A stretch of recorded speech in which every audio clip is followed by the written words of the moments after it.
Welcome along, councillors and guests this evening. It's great to see some guests in the room. I need to note this meeting is being audio recorded in accordance with council policy. So if you're asking a public question or making a statement or a deputation to this meeting, this will be audio recorded. Members of the public are reminded that no visual or audio recording of this meeting by any other means is allowed. Having read that, I declare the meeting officially open. And by way of attendance, we do have an apology from Councillor Reid. Councillor West did ask for a leave of absence, but I note your presence today for the record. All right, we'll move along to item 2, public question time. We do have some deputations, but I believe not questions. Item 2.1, responses to previous questions taken on notice. There are nil. Public questions for deputations at least. Item 3, applications for leave of absence. Still holding 2, Councillor West, for the July and August. Yep, that's good. Thank you. Okay. All right, petitions and deputations. You're all right. We have from various functions and venues around the state, but we'll start with Danny, if you wish to come forward. Danny Rogers, I believe, is from WAX. Now, we have been trying to get WAX along to our meeting for some time. For those who don't understand that, WA Country Health. And welcome along, Dan, and quick presentation and over to councillors for questions. So I wasn't really prepared for a presentation, so apologies for that. That's all right. That's what I was meant to be doing. So yeah, I'm the Executive Director for the Wheatbelt region. For those, many of you will know where that goes to, but WAX is actually going through a range of reform at the moment, and so our reach will expand actually in the near future up to Lehman, and we'll also include Varley in the near future, so we're taking on an additional 2 sites. I think that's what I'll talk about predominantly tonight, is the reform that we are going through at present. Many of you may know Jenny Manass, who is the Ops Manager for the southern part of the Wheatbelt, which is where Wagen obviously sits. Though that position, which is an Operations Manager position, is in the throes of being redesigned. And WAX is going through what is called Strengthening Local Health Services Reform. That reform will result in a District Director position, which has been advertised and closed a couple of weeks ago. There will be 17 of those across Country Health, 1 for the southern Wheatbelt. The intent of the reform is very much to strengthen local health services, strengthen decision-making locally, and enable the voice of the community to be heard in a much greater way to enable us to improve the delivery of health services locally.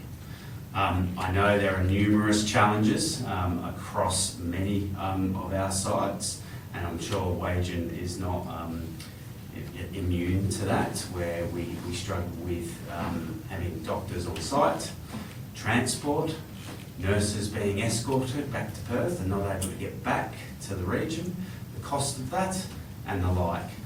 So the Strengthening Local Health Services model is very much about trying to change that dynamic and working with local communities to deliver that.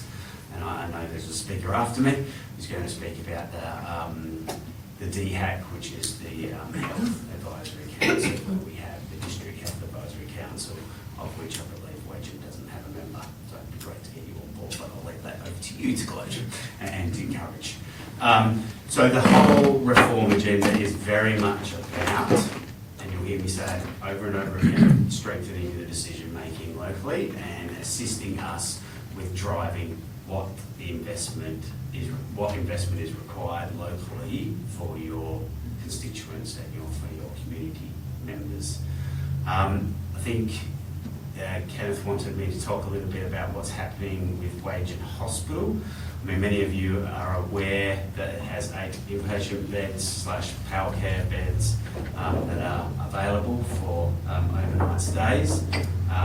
Generally, it is low acuity for the very fact that we don't have a doctor present on site, but our emergency telehealth and ITS service, which is inpatient telehealth service. Sorry, there are so many acronyms in health, and probably local government too. That can provide that support to enable someone to stay at home. We do provide obviously other health services as well, and there are visiting specialists that can come when they are required. I really wanted to just say probably that.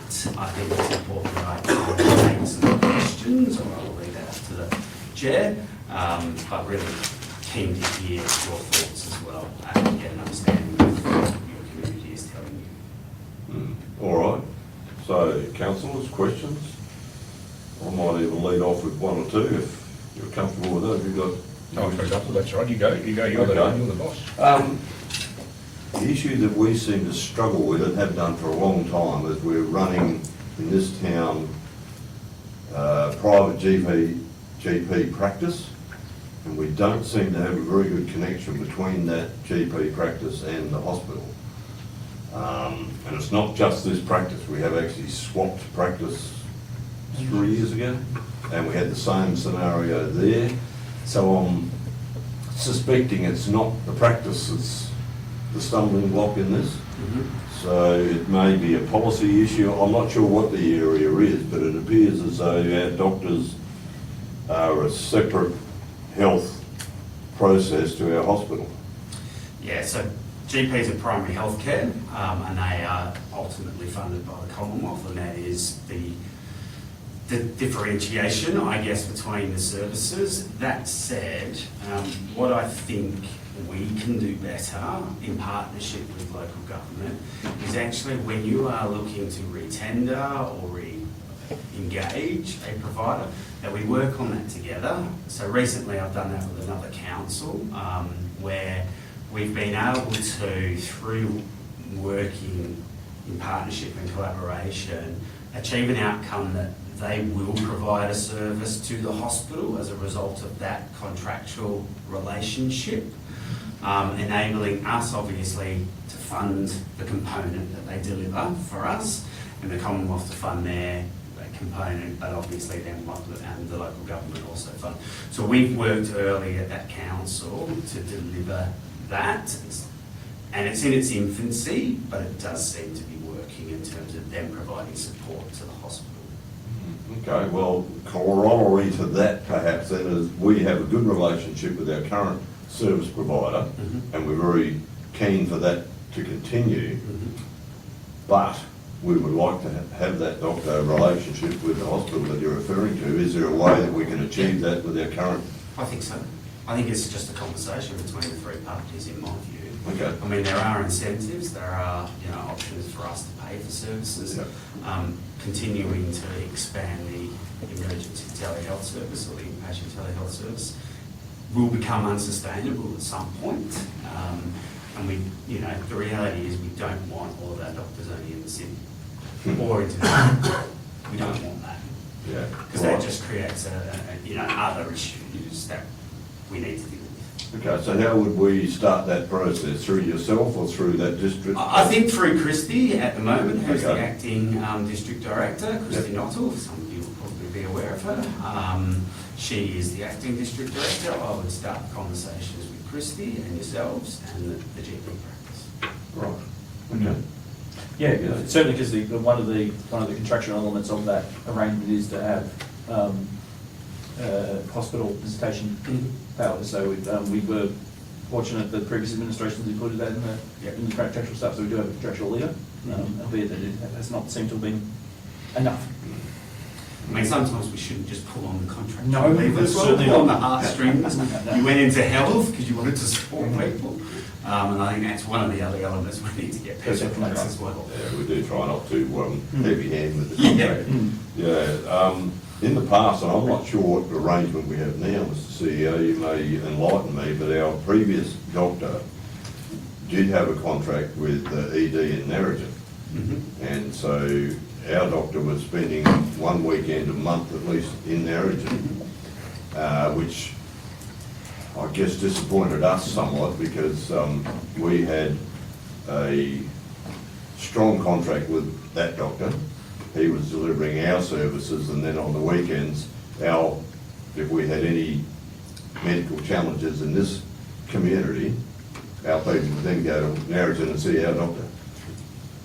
From a GP perspective? Yes. Or No, in an the acute ED. care emergency type In response? the Narrogin ED. Right. And we were accepting of that to a large degree, other than this town is sort of about a 1.4 doctor town.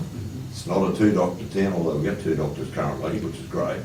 But it was more than a 1 doctor town, and we had 1 doctor servicing it. We were hoping he would have his free time and his weekends off, and he'd trundle up to Narrogin and continue to work and not get time off. We were really concerned about the burnout rate of our doctor. So I did add that to your predecessor, and he certainly made those comments on many occasions. Compounding that, he was using the Shire of Wages motor vehicle to get to Narrogin to service Wagen people who then had to go to Narrogin because there was no active ED on the weekends in Wagen. You can understand our committee was a bit frustrated by that. 100%. 100%. That's why I think getting the model of them working in the local ED, I mean, there will be limitations to what they can deliver, the acuity and the urgency, given that the potential, the capacity of guests of Wagen Hospital, not from a numbers capacity, but the capacity in terms of the equipment, etc. Clinical capacity, yeah. Yeah. Sure. Councillors, I've got other questions, but do you want to leap in? I'll just ask one about telehealth. I've had a couple of experiences up at the hospital, not myself, but family members with going to ED and going through the telehealth system. The staff, everything was great, but the delay between first arriving and the telehealth finally being able to attend, and then the cycle that went on, it was frustrating and very long.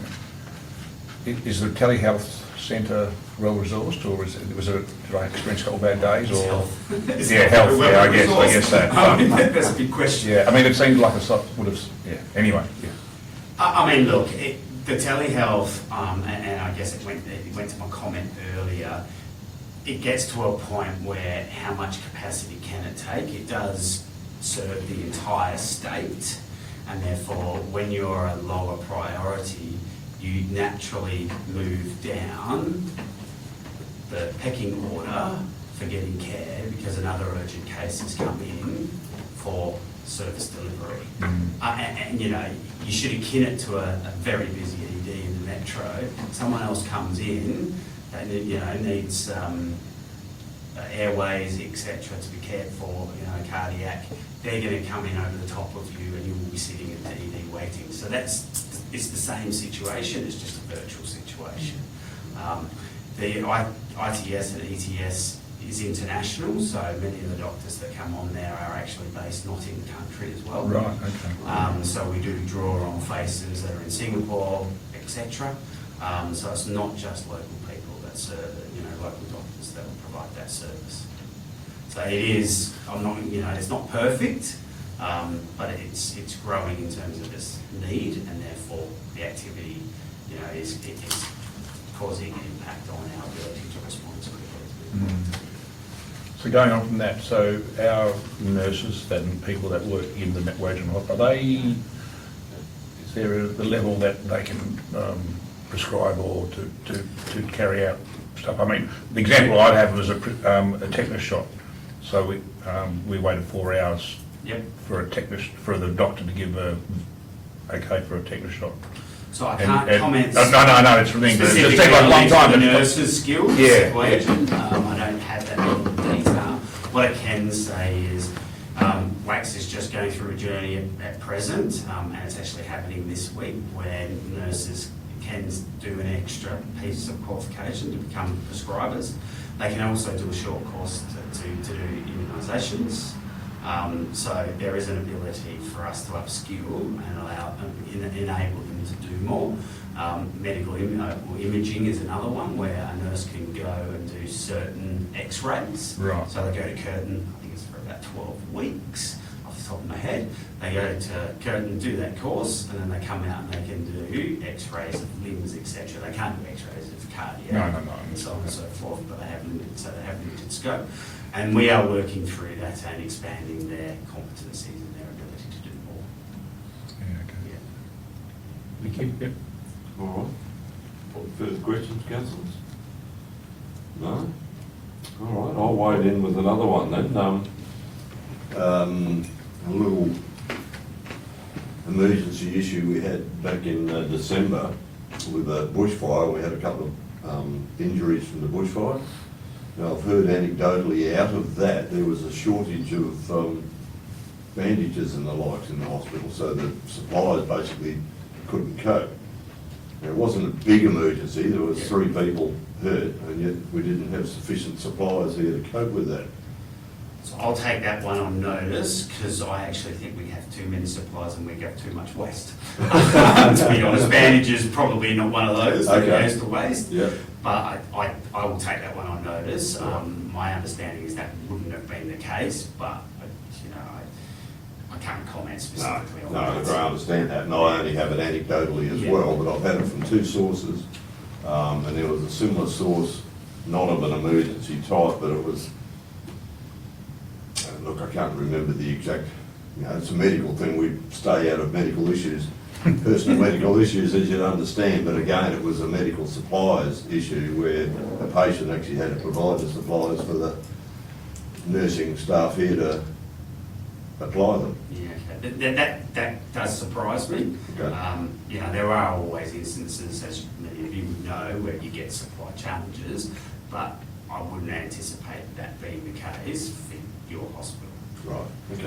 I might have a question. You have a question? Sure, go right Is ahead. there any further questions from the council at this point while they think for some? Councillors are rather quiet tonight, which is unusual. So I'll step in with a question. Obviously, housing is an issue for many state government departments in our regions. I think every single state government department that has a base in Wagin, including WAX, has asked Shire Mhm. for a house.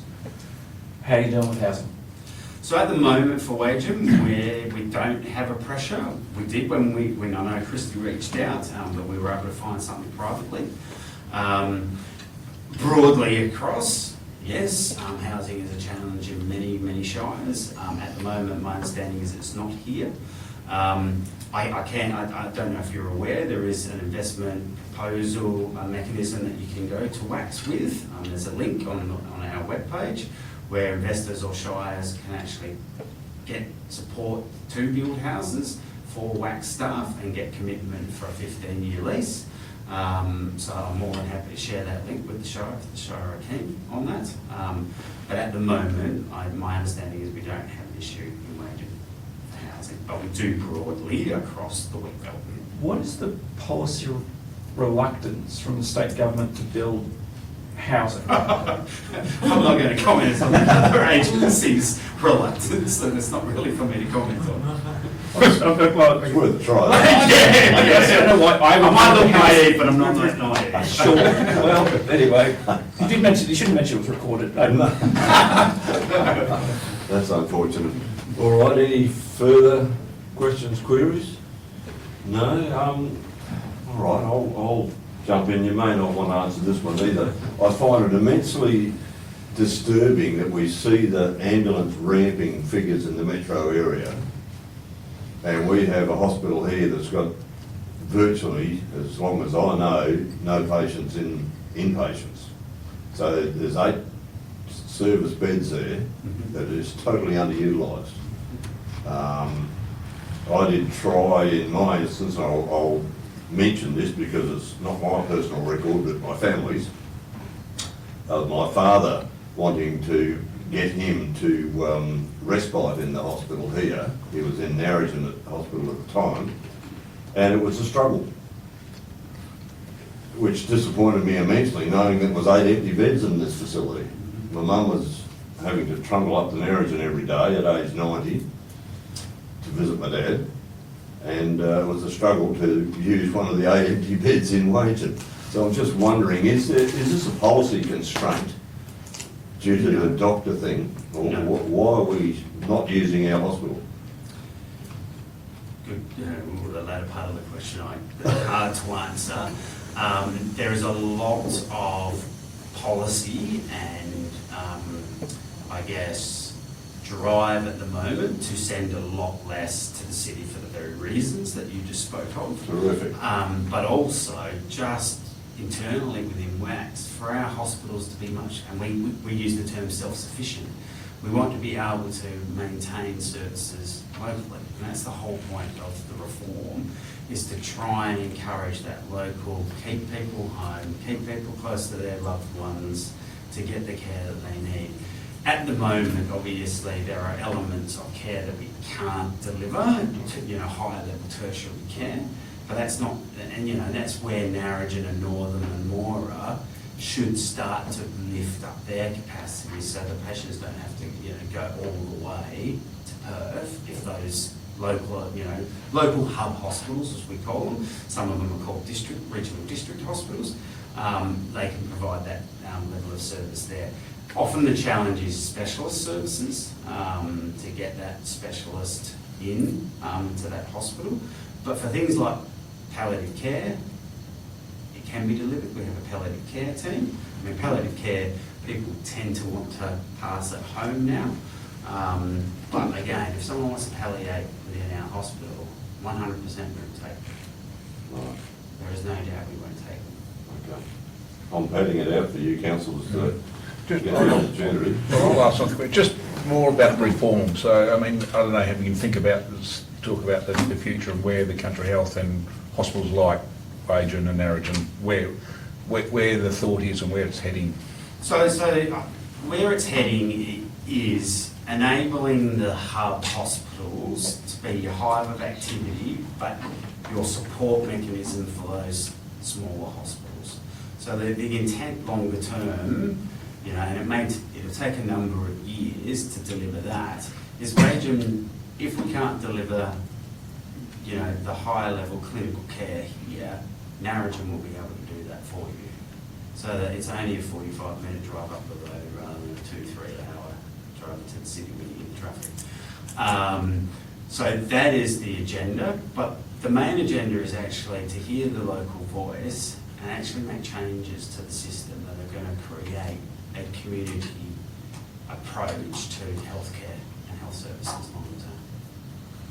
So that's what we're trying to drive and increase local skills and local leadership. Because at the moment we've got a very dispersed leadership model. Each little hospital has a clinical nurse manager or maybe a health service manager, but they're relatively low level, to be honest. They've got brilliant skills, but they're not, they're not the leaders that we need them to be, and so we need to grow that leadership so that they start to make the changes that the hospital and the health system need. Because at the moment I think they're quite reactive and they just deal with what comes in day to day, but without actually taking us to the next level and moving the services forward. Right, okay. Okay. Councillor Chilcott, you have a question? Yes, I do. I commend you on making this reform because I think it's long overdue from my perspective. I've got several years in media and being a councillor now for nearly a decade. So I commend you for that. How can we, as a council in Wagen, help you to assist us in getting our hospital back on track? I think it's purely collaboration, it really is. It's working together, it's the local health advisory group or the district health advisory council. That is our mechanism for the community and the consumer's voice to be heard, and that is our mechanism for us to begin to make changes to whatever you feel needs to be changed. We were talking about the GPs earlier around their contracts. It's actually just coming together and going, right, the health system is massive, the health system is challenging, the health system is diverse. So anything that you feel touches health, reach out to your local hospital, reach out to your, whoever your representative is on the LHAG or the DHAC, to get them to raise those matters with us. Because I'm someone that's come in, and I've been in health since 2008, so 17 years, and I've come out, this is my second stint in a region. And I'm one that I'll take what you ask me. I won't promise I will deliver it, but I will investigate it and then come back with an answer. What I feel that may have happened in the wet belt for a number of years is we hear, but we don't circle back with, well, this is what we tried to do, it didn't work, or this is what we've asked to do, but we haven't got the, the Guernsey. I've put up the money to Treasury for X, and Treasury have said no. And then that's about us working together. Well, how do we make that case stronger in the future, and how does the council work with that? Yeah. All right. I'll just, sorry, to No, carry go on on. from that, are there districts that do what you consider well or better than what we're doing here in the wheat belt? Other regions? Other or- regions, yeah. Um, They all have the same issues. I mean, the issues are generally and broadly the same. The wheat belt is unique because of its proximity to Perth, Right. and that adds, I think, more challenge for us, because the notion is, oh, we'll just get a patient in Perth. Yeah. Right. Perth's not that far away. I mean, Southern Inland Health Initiative, which was probably, about 15 years ago now, put a lot of investment into the wheat belt, and I think now it's a bit like when I was at PCH. You've got your new little big green hospital. The rest of the child and adolescent health service doesn't need any investment. So you sort of go through cycles. Right, okay. And I'll use Northam as an example. Northam is really challenged at the moment with its bed state and its occupancy getting full very often. So I've asked the question, so where's our risk around potential harm to patient, because we're always full? We don't have a risk. And I looked back at who had risks? Bunbury, Geraldton. Oh, who's got money most recently? Bunbury, Geraldton. So it's about us working again together in our districts to go, well, what are our risks? How do we articulate those? And then how do we then find the mitigations and solutions to put to Treasury to say, well, you know what, if you invest a little bit more, I'm just using Northern as an example, we'll stop sending them down the hill to Midland, and Midland's every day blocked. If you build us an inpatient, a mental health inpatient unit in the wet belt, because we're the only region that doesn't have one, we'll stop sending mental health patients to Midland. So we've got to start telling that story, and I think as a district, and that's the reason to move to district, because they'll be smaller, they'll be closer knit, and we'll understand those local community needs a little bit more, but then we can bring them up to the regional level and start to have It's great. It does lead me to my perhaps last question. Last time I was in the Narrogin Hospital, which is not as long ago as I'd like it to be, but 10 weeks ago, it was shocking. So my wife, the patient that was there, was sat in ED a lot longer than she needed to because there was no room in the wards. So my question then is, on what we're hearing and what we know, is Narrogin Service is a fairly big district. Is there, and as you rightly said, we don't want to keep sending people down the hill to Perth. Can Narrogin cope? And is there planning for Narrogin to expand? There's not planning for Narrogin to expand presently. And it's interesting to hear you say there was no ward beds, because today they were only 42% occupied. Is that right? Yeah, so, there will be moments, clearly, there are some, I don't know, you get winter, we'll obviously be more blocked in winter than we are in the summer. But generally in Narrogin's capacity, they generally have probably 30% capacity on any given day. So at this point in time, Narrogin's not probably one of our pressure hospitals. Our pressure hospitals in the wheat belt region are Northam, 100%, and Moira is becoming increasingly pressured. Right, okay. We were there on a weekend, so weekend sports tend to contribute to Yeah, turnover. 100%, yeah, kids with broken legs and all sorts of things. Yeah, I've been there, done that. All right, councillors, further questions? No, Mr. CEO, you comfortable? Very good. Thanks for coming on. No problem, Most I'm of more the- than happy to come along again and more than happy to meet any time. I think that'd be great if we can More do than that. happy. That's Yeah. my job. Yeah, most enlightening. Thank you. All right, thank you, and you're more than welcome to stay on. Yeah, I'll hang around a little bit. All right, do that. We also have Brian Searle. Come along, Brian. Come to the front if you will. Brian is a ex-Shire CEO and a councillor in the Shire of Narrogin for some years as well. Now, I think, chair of our, what do we call it, the District Health Alliance? I'm the deputy chair, Mr. Deputy, President. Yes. apologies, I've promoted you. Not at all. But thank you for permitting us, Mr. President, and for remembering me from 18 years ago. Yeah, That's amazing. But that's lovely of you. Brian Searle, Searle, no R in my name. I mentioned that Sorry. fine young lady up there, I often get addressed as Searle. I might be surly, but I haven't got an R in my name. I'm not surly at all. My apologies. Not at all, no, be at peace. No, thank you for the opportunity, Mr. President. I'm the Deputy Chairman of the Southern Wheatbelt District Hospital Advisory Committee, abbreviated to DHAC. And the purpose of the DHAC is to offer services to the 15 shires within the boundary of this region. So tonight is about introducing what we offer, and that includes telehealth, as was mentioned by one of the councillors. Things like audiology, oncology, ophthalmology, orthopaedic, urology, etc. So when we have our meetings, and only once a month, and only for an hour, when the question is asked, what do we do for waging? We don't know how to answer the question. We ask it ourselves, but we don't know how to answer because we don't have any feedback from waging. So the purpose of my presentation is to encourage a participation on the DHAC committee, so we can actually identify what your needs are and then work towards achieving those needs. So I certainly support Danny's comments about being involved in DHAC, because that's the connection, that's how it works. It's not quite the same as the woman who's pregnant.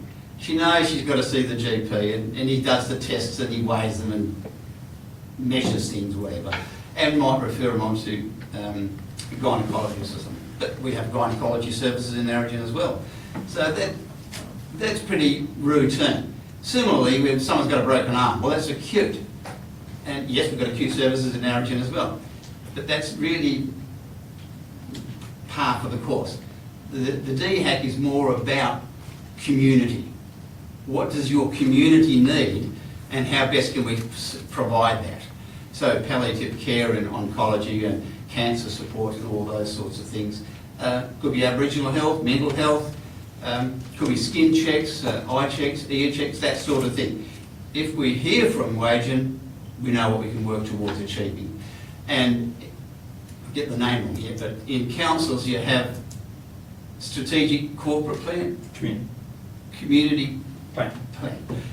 in which the community health and well-being often features as one of those corporate plans, and being involved in the DHAC is a mechanism towards achieving that endeavour. So we would like to encourage participation from Wagin. It can be on Teams, takes an hour, tell us what's happening in Wagin, we can work towards achieving that. It's when we don't know that we don't know what to do, we don't know how best to help. So that's really the purpose of this presentation. So I suspect that doesn't necessarily, the participant doesn't, or the representative doesn't have to be an elected member. Could be an employee, and I think John Fathers has indicated a willingness to participate in that.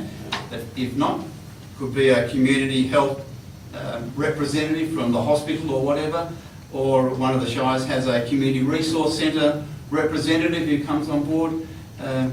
The CEO in Dumbleyung is our representative. Narrogin's got an elected member, so everyone, they're not necessarily restricted to elected membership, but community representation is what it's all about. So if we learn from you, we'll do it. So maybe I suggest some sort of a survey, perhaps in your newspaper or on your notice board, that says what are our needs, in which case that representative would start getting some feedback from your community as to what your needs might be, in which case we can work towards achieving that. Right, can I ask then, Brian, are you able to deliver the service or do you advocate to get the service? We advocate to get, Right. yes.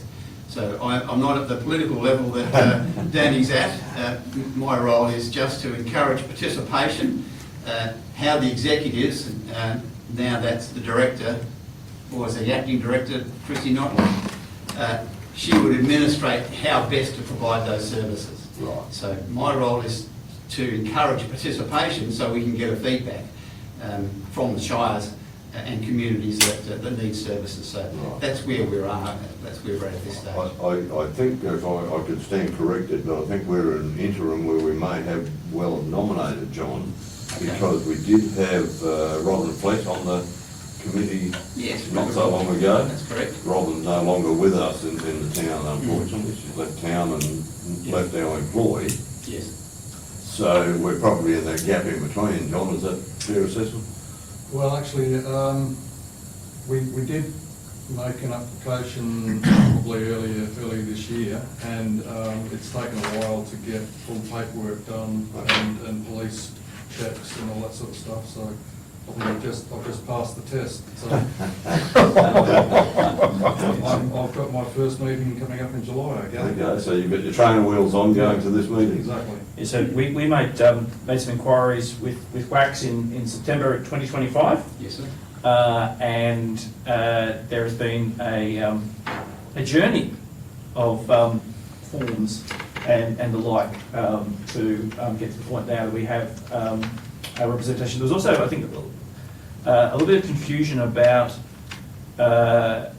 whether it was a shire representative or a private representative as well, and that might be something that we can take on offline as a communication exercise, I guess, between the committee and the WAX administration staff there, because certainly in our dealings with the WAX staff, there was, I guess, surprising confusion that there would be a local government representative on the committee, which seemed to be what was being asked for, but there was a bit of a lost in translation situation there. There's a So- debate in that matter. A little bit, yeah. Well, Anyway, well, but we've got to the point now that the deputy CEO is going to be our rep, and that's the Shire rep, and that's fantastic. that's wonderful. So we want to make sure we represent you adequately and provide the services we can possibly do. And it could not just be restricted to the services that the Multi Health Services provide, but it might include retirement facilities or aged care facilities, something like that. But if we can receive that information from your representative, we'll know how to respond. And that's the object of this exercise. So unless there's anything else, perhaps I could leave that with the President, a list of our things, and there's our representative, Stokey Treeford, at the administration of the hospital. So she would be the one to liaise with in case there's any questions, and she would receive an application from you. Thank you. Right. Thank you. Yes, I've been dealing with it. Well, thank you for that. All right. Otherwise, Any questions from around the room? No? All right. Look, we look forward to that. I think it took a while for us in the room to understand that this committee actually existed, and then we discovered that Robin Flett had been part of it for a period of time. That's correct. Which I think it may well have been almost like within her job description that she was that member. yes. But anyway, she moved on, so we Yes. found ourselves in that little gap in between. Yes, indeed. And our mistake as a DHAC is that we actually haven't promoted, Sure. which is picking up on the President's point, we haven't promoted what we do. So as I said to Danny, the scripture says, ask and you shall receive. So I'm asking. Thank you, Mr. All right, President. thanks for coming on. Thank you, councillors. And you're quite welcome to stay on if you wish, or, That sounds like a splendid idea. all right. Well, then. We also have in the room tonight with us Ian Watkins. Ian, do you wish to come forward? Ian, you may remember councillors has written us a paper with regards to our waste site and its future. So item, I think it's on page 88 of your document. And here to talk about that document perhaps, Ian, and take some questions. Thank you for the opportunity for me to come and present on your landfill site and waste management in general. Just a very brief background. I've been in waste management for the last 25 years. For the last 21 years, I've been consulting as a specialist waste management consultant. Done a lot of work in the waste and in particular the landfill industry, especially in the wheat belt in the southwest as well, including Narrogin here as well. 8 years ago, I helped you with your waste tender for your curbside collection, plus Kojonup and Katanning, etc. I've worked on a lot of regional landfills and done very similar projects for other shires as well. So really the challenges that you are facing are not unique. Most shires have got all very similar issues. Where you've got a very big benefit is you've got a long life in your landfill still. So you have a lot of discretion to do various activities, and you don't have the pressure of only having a year or 2 or 5 years in order to find another solution, fix your current issues, etc., etc. So that is a very big positive because it gives you time to resolve matters. But it's very important that although there is approximately 50 years worth of landfill airspace in your landfill, and that's being conservative, you could quite easily add another 10, 20 years onto it by doing a few little things. You mustn't rest on your laurels and do nothing about sorting out the finances, because when you get to 40 years to go, all of a sudden your problems or your shortfall of capital gets worse and worse. And some of my clients have got 3, 4 years to go and need $20 million to fix their problems in 4 years. Yes, big councils, etc., so bigger budgets, but still to find 20 million in any size council is a huge, huge ask in the short term. The reason that councils get into those situations is because they don't slowly get to where they're going. And in the landfill industry, it's not necessarily about developing the landfill airspace. The biggest cost liability is closing what you've done in the past. And in your landfill, 8 years ago, I was on your site. A month ago, I was on your site again, and I could remember your site from 8 years ago, and not a lot had changed. Nothing bad, but nothing progressive towards closure, towards getting to a stage where just this little corner of the landfill is now closed, it's gone. You paid your dues, and the environment can take it over. The landfill is 5 hectares in size, and there's still 5 hectares of liability out there, which based on the numbers that we've put together is about $2.4 million worth of liability, and you've got a reserve of $220,000, so you've got less than 10% of what you will need at the end of the day. And based on some assumptions, and accountants hate it when I say it, every number is wrong, but on average we hope we're right. Is generally the concept when it comes to landfill closure. And your $2.4 million that you would need to cover your 5 hectare landfill is not a lot of money in the context of what's needed to be done, but in the context of paying for hospitals and medical and all your other aspects, $2.4 million is a lot of money that you need to find. But finding it over 50 years becomes a lot easier if you find it every year for 50 years. If you don't find it for 5 years, all of a sudden for the next 45, you've got to find another 10% more every single year for the next 45 years, etc. And I'm carrying on about it deliberately because this is the shortfall in just about every single council. In fact, every single council. I've never ever stood here or done these sorts of things, and the reserve is greater now than it should have been today. That has never, ever, ever happened. Invariably, it's way, way short of where it should have been. Hence, there's a need to catch up. That's a warning from having been around for a long, long time. You're in a very, very comfortable position. I say that, based on the numbers, you need to put about $35,000 a year into a reserve for the next 50 years to slowly carry on and close your facility. So per ton of waste to landfill, that's quite a lot of money. But if you don't do that, you're going to get more and more and more behind. and all of a sudden the 35 is 40 a year, and then it's 50, 60. So that's a very critical aspect, that at your level, when just about every item that comes to your desk is about what's it going to cost, where's the money going to come from, you need to understand that it is important in order to prevent there being dramas in the future. And what it is, it's passing the liability on to future generations. And in your case, it is generations because it's plus 50 years, etc.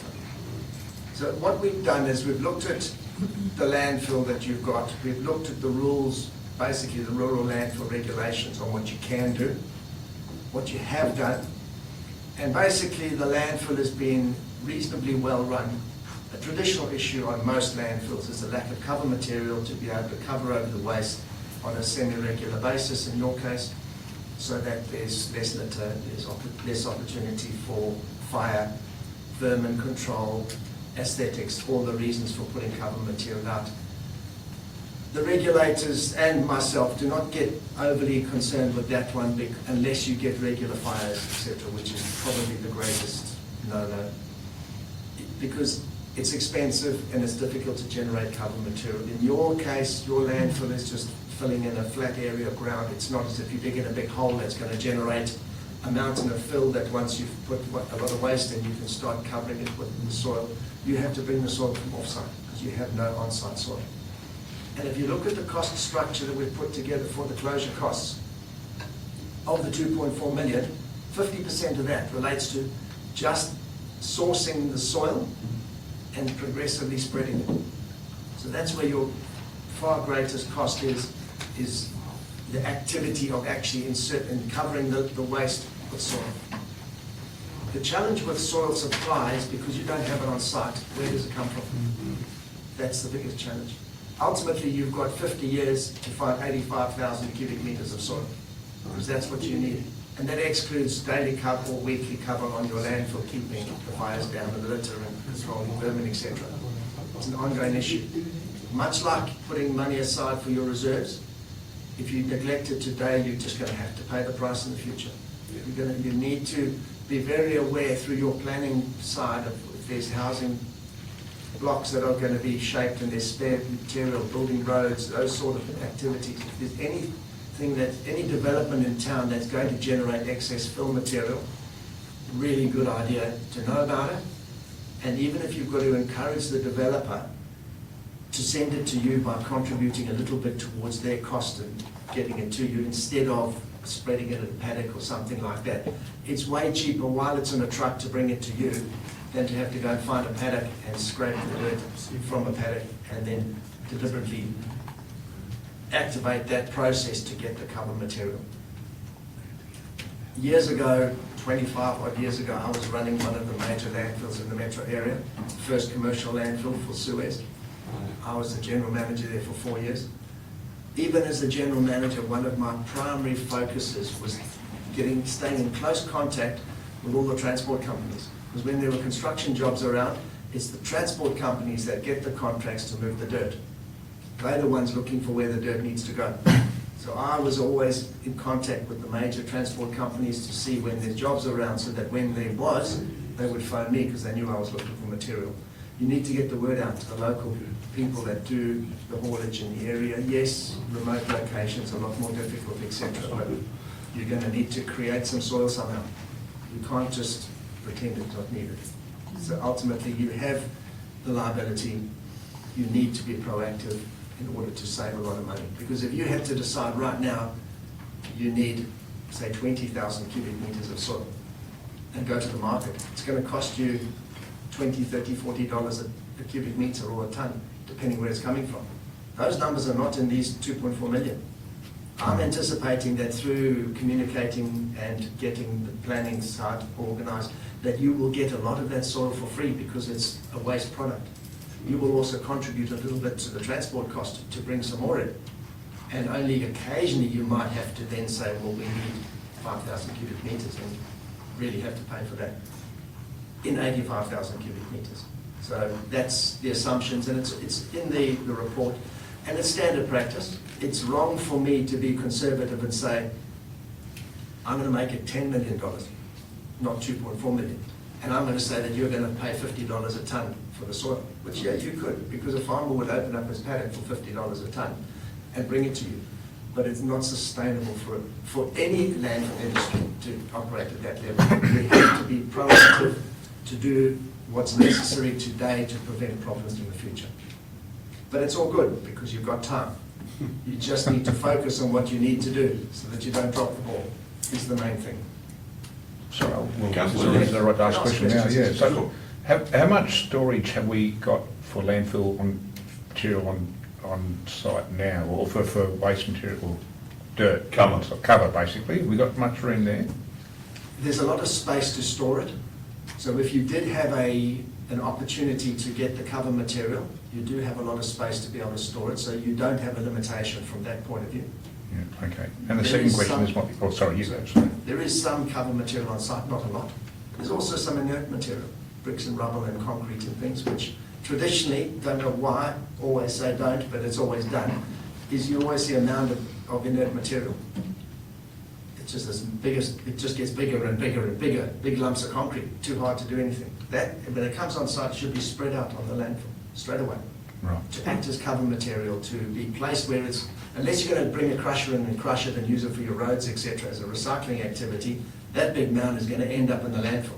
You might as well get the client or the customer who brings it in to put it where it's going to be, then you don't have to move it around in the future. That becomes cover material. It covers the waste. It presses the old waste down to increase the waste density, stabilises the landfill, those sorts of things. Now, the other question, well, it's still might be a silly one, Yeah. but could we generate and make our landfill site bigger by digging a hole? It's not a silly question because it's a very good question. The answer is no, definitely no. Right. And the reason there, after I've gone through the pressure of money and pressure of cover material, because that's money, now I will, because you've opened that question up, I was going to go on to it anyway, is the future of the landfill. I've assessed that there's about 50 years of landfill airspace on site. That's going up a couple of meters higher than what was anticipated in 2016 by Bruce Bowman, Bowman Associates, when he did your previous assessment. Both our report and Bruce's, well, Bowman and Associates report, it's discretionary on how high you go. Ultimately, the height of a landfill is a local government issue because it gets to aesthetics. So long as it's not too steep, then it becomes an environmental issue due to stability. You are so flat, it's not a stability issue, it's about aesthetics. So if you go to your landfill, you look around, the land's flat. If you went up 20 meters, it would stick out. That's too high. So we're working on about 8 meters above natural ground level as being about the top of the landfill. And it's not exact. It could be 8.5. It could be 7.5. Best to be 8.5. It could be 9. You could decide, well, let's pick a number and make it 10. You could then have 100 years of landfill airspace. That's how discretionary it is. It's not an exact science. It's about saying 50 years is a large amount of airspace to get so that the Shire knows it has a security with regards to waste disposal. You could make the landfill higher. You could, and I say hesitantly, can you switch the microphone off? You could make it wider, but you shouldn't. Getting back to your question, can you dig deeper? No, because your landfill is a registered landfill, hence it's governed by the rural landfill regulations. And there's two aspects that say you can't do that. One is the groundwater. It's got to be 3 meters below the landfill, the waste. Because you are positioned between two salt banks, your groundwater is right near the surface.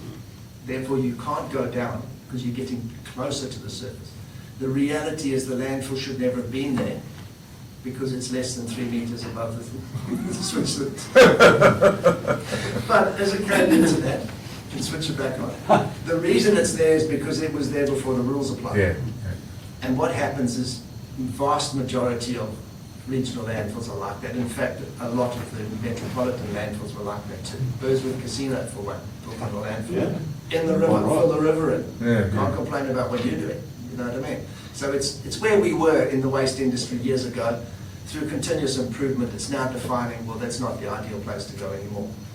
So getting back to the expansion of your current landfill, you've currently got about 5 hectares of landfill footprint. The Bowman assessment, because you have entitlement to the land to the north, says you can expand into that and gets you another XYZ years.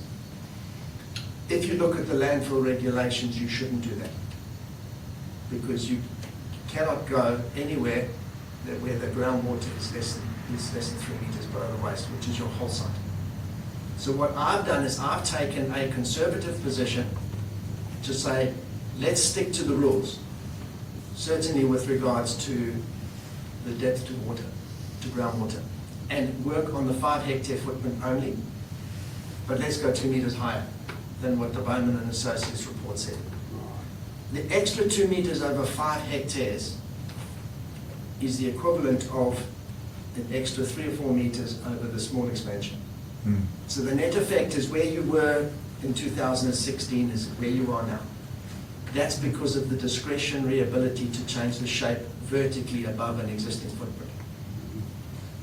If you wanted to... Sorry, can I quiz you then on that?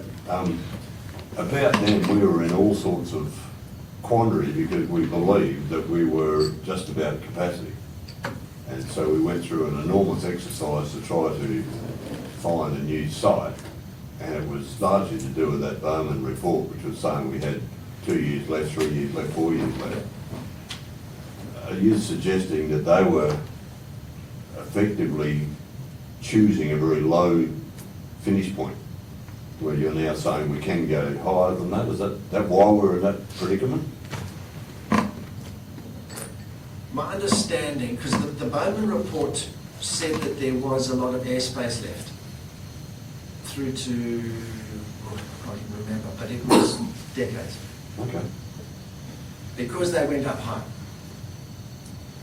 There's, from memory, and I wasn't involved, but I'm thinking back from anecdotal discussions and evidence, is that Wagen was looking at becoming a regional landfill, and your current landfill isn't suitably located for a regional structure because it's not big enough and it would fill too much. So Yeah, okay. it was looking, there was Not really. We were something like that. looking to join a regional structure because we were of the understanding that our current site had a very short lifespan. Not be the regional structure, as in not your site. Yeah, no, that's right. We've never anticipated that site. What we were looking at was understanding that we had very little capacity left and we needed to find an alternate site. And other local governments around us were similarly faced, so we thought we'd join as a regional project. And I was involved in some of those. Yeah, I thought you might have been. Out of that whole process, we learned how difficult it is to find a new site. Difficult, actually impossible, for those who might be in this room in 50 years' time and looking for the new site. Yeah. It's not impossible, but it's very expensive. Yeah. I'm of the belief that we expanded our site, our existing site. There was some boundary adjustments made along the way. So in your That's the lot document... to the north. Sorry? I think that's the lot to the north. Is it? Yeah, there's Yeah. 3 lots Well, it was that only... are combined It into was a only, larger sorry, it was lot. only a road reserve. Yes. So it was only a 20-metre expansion, but that gave us, with the slope of the batters, as you'd understand, that 20 metres gave us a lot of extra capacity. Yes. So have you got that factored into your strategy here, or is that No. basically that could well increase beyond what you're suggesting? If you switch a mic off, I'll tell you the truth. You can't do it. Because another one of the rules of the rural landfill regulations is you've got to be no waste placed within 35 metres of the site boundary. So effectively, first thing I did on your site, take the site boundary, 35 metres in, that's the only place where there should be waste Yeah, in the future. yeah, Should have been from registration, date of registration when the rules came up. yeah. So now, you couldn't do that, because if you take your boundary, the road reserve is normally 20 metres. So you've got 15 metres beyond the road reserve into your current property that you shouldn't go beyond when it comes to landfilling. And there is quite a large area up against, I think it's Brockman Road Reserve, near the railway line, where the waste comes very close. It's in the road reserve, and it's very close to the railway line, and it's way into the 35-metre boundary. So what I'm saying in the report is you can't landfill there anymore. Let bygones be bygones, it's there. You're not going to move it, you're going to leave it. And that's common. What has happened on your site is history. Most small landfills and some large landfills have the same issues. You just go beyond them and don't make them any worse, is really where we're at. So, Mr. President, not to contradict you, I think there is a possibility actually linking the two narratives, the two stories together, is that looking actually at the Landgate mapping, it would appear that Limeburner Road to the south used to extend all the way from the railway line through where the current tip is, onto the other side of the link. But the Landgate mapping actually indicates that Limeburner Road actually stops where the tip now is, and then restarts at the other side of the tip, which may have been actually done to avoid the restrictions on that part, because effectively you've bored an extra 20 metres, and just looking at the aerial photos, the tip doesn't actually start at the edge of the reserve. Now it actually is, it's on the edge of where the road reserve used to be, but the road reserve has been cancelled away. Similarly, Brockman Road to the north actually ends quite abruptly, and there is a panhandle, if you will, where the tip is, where Brockman Road used to be, which is actually part of the land, the tip. It's incorporated into that title now. Which I believe is actually was, yeah. based on everything that's just been said, I think we've probably deliberately done in order to avoid the boundary issue that we've been referencing. So we probably haven't gained any extra space, but what we've done is actually ensure compliance with the requirements. Legitimise what we've done. First, compliance yes. to what- yeah. To make the cadastral situation suit the actual Yes. Right. based on site. Yep. Is really what, and when you look at it and you see the cadastral boundaries and then the land gate, which is what Ken's doing there, it's complicated because they don't gel. But then what has been described is correct, where it looks like the boundaries have been adjusted to suit where the waste is. But again, with the landfill regulations, another vexed one in there, and it's getting back to your question about was the landfill at maximum capacity in 2016. One of them is that, one of the regulations is that no waste should be tipped, I think the word is tipped, greater than 2 metres above natural ground. It implies, and it's a complicated one, and I've discussed this with the DWR, and depending it's environmental regulator, so depending on who you discuss it with, you get different opinions. It could be interpreted that a registered landfill should be below ground and no higher than 2 metres above ground. That is one of the opinions. If that's taken, then yes, your landfill is at maximum capacity and has been for a long time.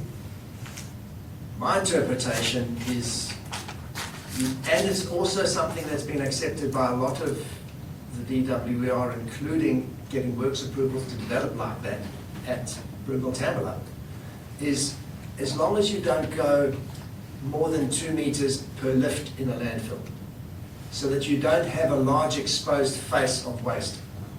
That seems to be the biggest issue, even on the big landfills, where license restrict 2 metre vertical lifts, so that you don't have the previous surface, the new surface 4 or 5 metres above, and this big gap between the two that's just got waste exposed.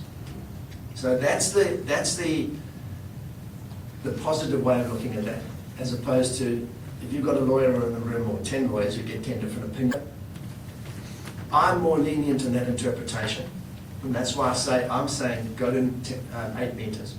You're not going to do it in 3 metre lifts, because a 3 metre lift for you is going to take you 10 years to do because of the amount of waste you've got coming in. You progressively do what you're doing, and you go to a design profile. And that's why I'm saying, let's go up to 8 metres. You could go to 10 metres if you want to get more and more space. So that's one rule of leniency. I'm comfortable with that one because I've been through the process with the DWER, and they have accepted higher landfills, because from their point of view, they would much rather maximise what you're doing on site then you come to me and say, Ian, I need some action, and we go and look around in somewhere else and clear vegetation and disturb another site. Yeah. So this is about being sensible. The benefit for closing a landfill is the cost of closing it is the surface. If you make the surface a little bit higher, you might increase the surface area because of the slope by 2%, but you can get 50% more waste in, which means your cost per tonne of waste going to landfill is half the cost. That's the economic benefit of doing it smartly. Yeah. Okay. With the environmental regulations, you are supposed to, with the Environmental Protection Act, because your site is what's determined as a prescribed site, meaning it's a site that can cause harm to the environment. It's the lowest form of prescribed site, being a registered landfill, very low control, a lot of self-control.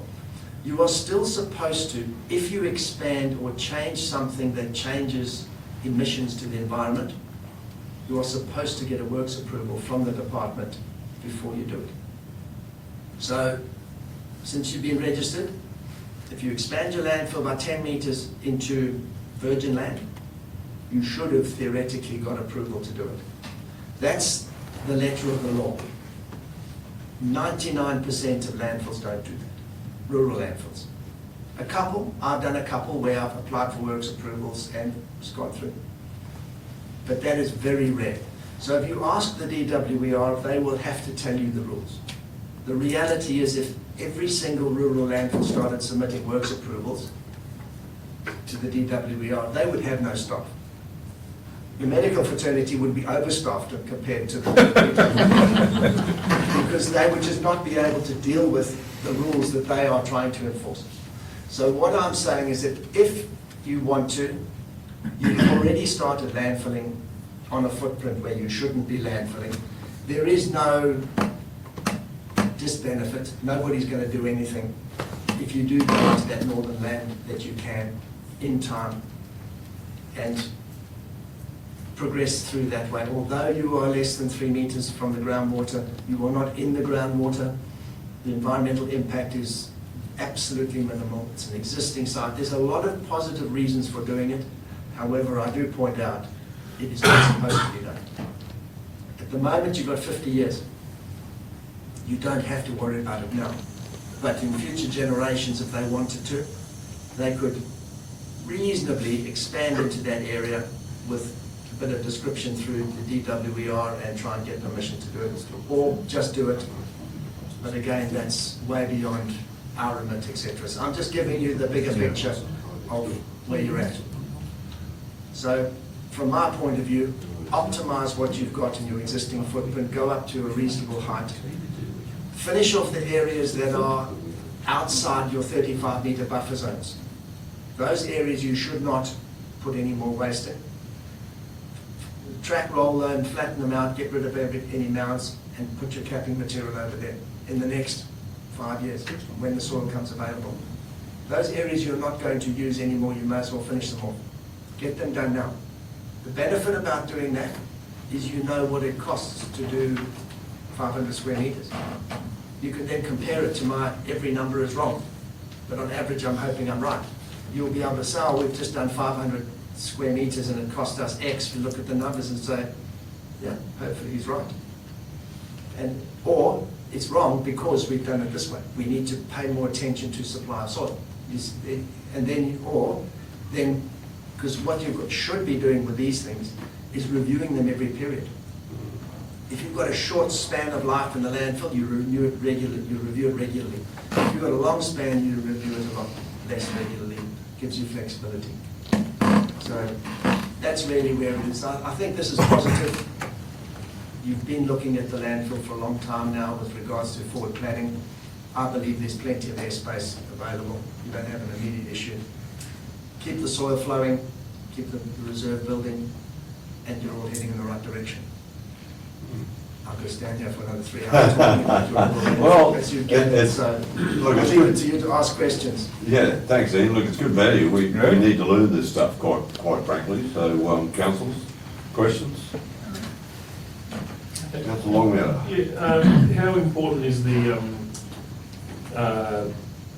in the layering. I'm not familiar with the exact science of layering, but I've heard our works manager talk about, there's a right way to manage the tip and there's a wrong way, and you're talking about going up like that. Presumably, doing it right is going to be is quite important. How do we as a Shire sort of police the contractor and or the staff, or more likely a contractor? How do we monitor that and assess, that it's being done right to maximise the life of it? First thing you would need to do is give them a description. I was going to say rules of what to do. It's probably a description of what to do, so that they know what they should do. Then you can check to see whether they are doing it. And there's a few basic things: thin layers, repeated rolling to get your compaction, not spreading out, finishing a corner so that you can come or they can come behind and cap it, etc. And at the moment, your landfill is the surface is all over the place. It's tipped. We're sort of discretion tipping all over and not a lot of control. I would say you need to have the area cordoned off. That's the tipping area. And it moves slowly as the area gets finished. The tipping face moves around the landfill to achieve a target, to get it to where you want it to be. That's really where you need to go. And it's not post-closure, it's not landfill closure or post-closure, it's landfill operations, that side of it. And what I always tell landfill operators is try and get the surface to flow into the landfill. So when it rains, the rain flows into the landfill, not out of the landfill, to keep the contaminated water within the landfill is the best thing. So you've got a big flat landfill. Get to a stage where you landfill in such that the surface that is finished for the day or the week or the month, it flows this way into the body of the landfill instead of that way down into the salt bank. Simple things like that, which most people don't consider. But your landfill operator, and it's very, very common, they will just do what is most simple. And unless they've got a description of what to do, effectively rules of engagement. Or an incentive, perhaps. But an incentive only works if they know what they're supposed to do. So if you have no speed limit, how do you know whether you're going at the right speed? Is really what it's all about, the analogy. So I would say they would need a basic description of this is where we're heading, and it's literally an aerial photo. You could just put a textile line, the next 3 months you're there. And if you go onto site and they're over there, you say, wrong, you've got to be there. We want that finished because we've got the capping coming next month or next year or next 2 years. Give them parameters within which to operate, and then you can manage them accordingly. Interesting. So corollary to that, how do we design the use of the tip, the future of it, if you like it? Largely we hand that To that, task to our staff. well, I really appreciate Councillor Longview's question, because having received Ian's report and read through it, it was actually that exact question that I asked myself, is how do we actually deliver all that? And I've asked Ian to produce some cheat sheet, if you will, or a manual of that. And I think, as alluded to in the item, our existing waste management contract runs through to mid-2028. And we have a little bit of time to work out what we're doing in this space and get that next contract or internal arrangement correct, that we're actually working through a better managed tip through that closure plan. Yep. That guides that. In the short term, we'll see what Ian can produce, and we'll see how we can work with the limitations that we've got. But I am pitching a little bit to the next contract in terms of the tip management, given the lack of levers in the current contract. Right. In time, if you have a surveyor coming in to do other things in the Shire, if they do a drone survey of that site to get what the current surface is, it's not that difficult to put a gentle cone on top of the area that you can landfill to calculate the exact airspace. That was done in 2016. based on the Bowman Associates work. That gave us an accurate number of what they had then. We didn't have a survey, or there hasn't been a current survey, so we assessed based on the time, population and typical waste generation for a set population, what's gone into the landfill, and hence what has been consumed over the 10 years since the Bowman and Associates report, to come up with an assessment of what would be left under that original finished waste profile. I just lifted the top, if you can imagine a tablecloth, and just lifted it a bit higher. That's what I did, to get you back to your 50 years. That's it, so that we know that you've got plenty of airspace. Yeah. So what it may be is that, whether it's a council issue or an officer issue, work out what you think is a good height. I can help you with that if you need, and say, well, okay, let's go to 10 metres above natural ground level.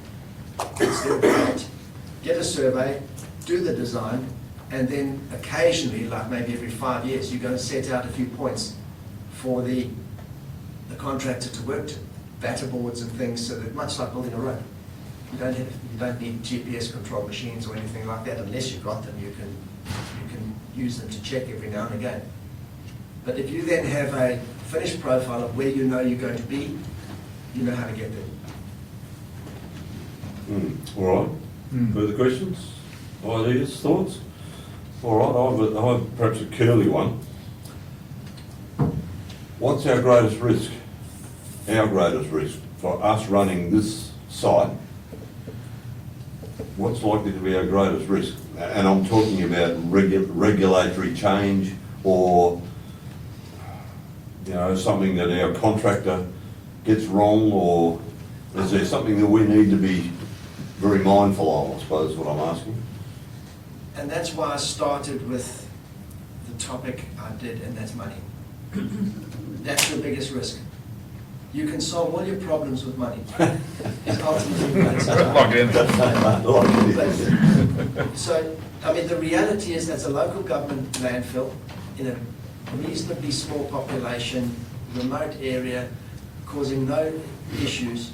The regulator is not going to come and say to you, shut the tip, and you don't have anywhere to go, and you've all of a sudden got to go to Narrogin.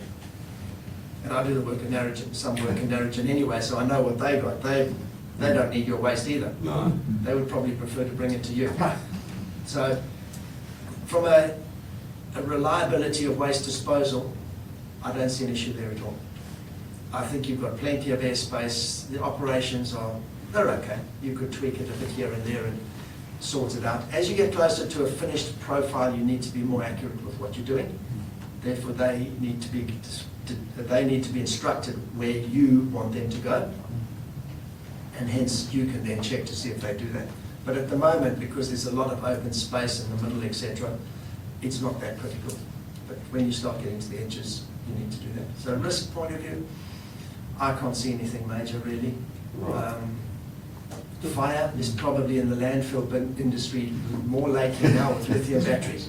Fire is a major issue. Yeah. In Well, it does gain space a bit at times, though. It does. And that's often used as a mechanism to achieve more airspace in some landfill sites. But it's Quite right. frowned upon. Can I then ask you, probably on a statewide, more strategic question? FOGO seems to be not flavour of the month, if I can put it that way. It's not popular. Depends on which councils you're talking to. Okay. Some councils are very anti it, like... Is it councils or communities that are anti it, though? It starts at council level, but the council elected members often represent the community as well, so it probably does go down to community level. Okay. But again, it gets back to the evil of money, is so often the issue that as a community, generally when we do public consultation, they want to do the right thing. Yep. They want to do the environmental beneficial solution, and everybody lines up to do it until you talk about how much it's going to cost. Yeah. And then very few people really want to do it. So then you have councils that want to be green oriented and want to do the FOGO, but then they realise the cost. Some say no, some say yes. So it's an environmental benefit, but it's a costly solution. Certainly here, outside of the metro area where you do not have a landfill levy, which is currently $88 a tonne, that's an encouragement to make the alternative recycling solution more cost palatable, because landfill disposal is equal, whereas here FOGO is a challenge. You've got an issue with FOGO here because it's quite dry and arid. With FOGO you need moisture with composting. You've got the North Bannister landfill not that far away from here, and I did the big expansion for their composting facility about 8 years ago, and they're talking about the next one. So you're fortunate that, not even more than half the way unfortunately, but on the way to the metro area, you've got a big facility there that would quite easily take your FOGO, but you have to drive it all the way there, and it all becomes expensive. So yes, there is support for FOGO, but there's also a lot of negative. Big issue is change management. Some people don't like change, and you've just got to manage the change. Yeah. Ken and I were talking about that earlier, about the FOGO size, bin size. Give them big bins. What's the difference? It costs $50 difference between a small bin and a big bin. Keep them happy. $50 for a bin that's going to last you 10 years, 15 And years. my wife here, that's you on a second bit. Councillor West, you've got a question? Yeah, I do. So, in your foresight, where have you got a thought process, a planned process for these wind turbines? For the disposal of your own? Yeah, because that, you know, they've got a 25-year thing there, and you're talking about us for 50 years. Where have you got a a vision for where these are going to be disposed of? I think the wind turbines, the majority of them is scrap steel. It's the electronics that is probably the hardest part And the blades. to deal with. The blades are all fibre, eh? Yeah, it's, fortunately, it depends what they're made of, as in what the fibres are. Generally, that's inert, which is not a significant issue. It does take up a lot of space. But it does become a challenge Right. for the industry. It's the same as solar panels. They've got a finite life, and we're getting to a stage now where there's a mountain of solar panels that are coming out of houses as they get replaced. But what happens with those sorts of things, there are valuable components, and then as there's a supply of waste, the industry can pick up its game and invest in solutions. If there's a variable supply, you're not going to get somebody to go and spend tens of millions of dollars to develop something to solve the problems with the blades from wind turbines if they're going to get a mountain this month and then nothing next month. That's not how big business works. All right, my next question is we're heading into these electric car industry for lithium batteries. Where are you heading to with that? Again, it's industry's catching up because it's a Okay. new issue, and because there are so many cars, it's going to become a constant issue. And if there's a constant issue, then industry can manage it. It's just going to cost more because somebody has to pay for the disposal of the lithium battery. At the moment, there's no extended producer responsibility that if you buy a BYD, you're going to have to pay $5,000 extra to get rid of the battery. That's not in the market at the moment. So somebody's going to have to pay $5,000 to get rid of the battery. So you get a cheap EV for $5,000, but it's going to cost $10,000 to get rid of it later on. That's the reality. But if there's lots of them, it won't cost $10,000 because it'll only cost $5,000 because the economy of scale and the industry will work on a solution. Yeah. Market forces. That's Just quickly, Councillor West, we do need to move on, yeah? Last question? Look, I know, yeah. Look, another posing problem is, I know we don't take him out here, is now you're getting in the cost of tyre disposal. Apparently there's only 2 spots that take tyres now. At the moment, there's a limited capacity in the market to process the product. But again, it's because there's no regulatory force that's going to generate the waste stream that will justify spending tens of millions on a plant. At the moment, the utopia is somebody goes and spends $20 million on a plant, opens the door, bring me your tyres. And it's too expensive, you put them in your landfill. But if there was a regulatory determination that you cannot landfill tyres and they had to be processed, then the 20 million facility would justify itself, because open the doors and it would get filled with product. It's supply and demand. It's a business, gets down to money. I know it's unfortunate, but that's the reality of life. So much of life gets down to money. So just like our chickens worry about in 50 years' time. That's it. Maybe.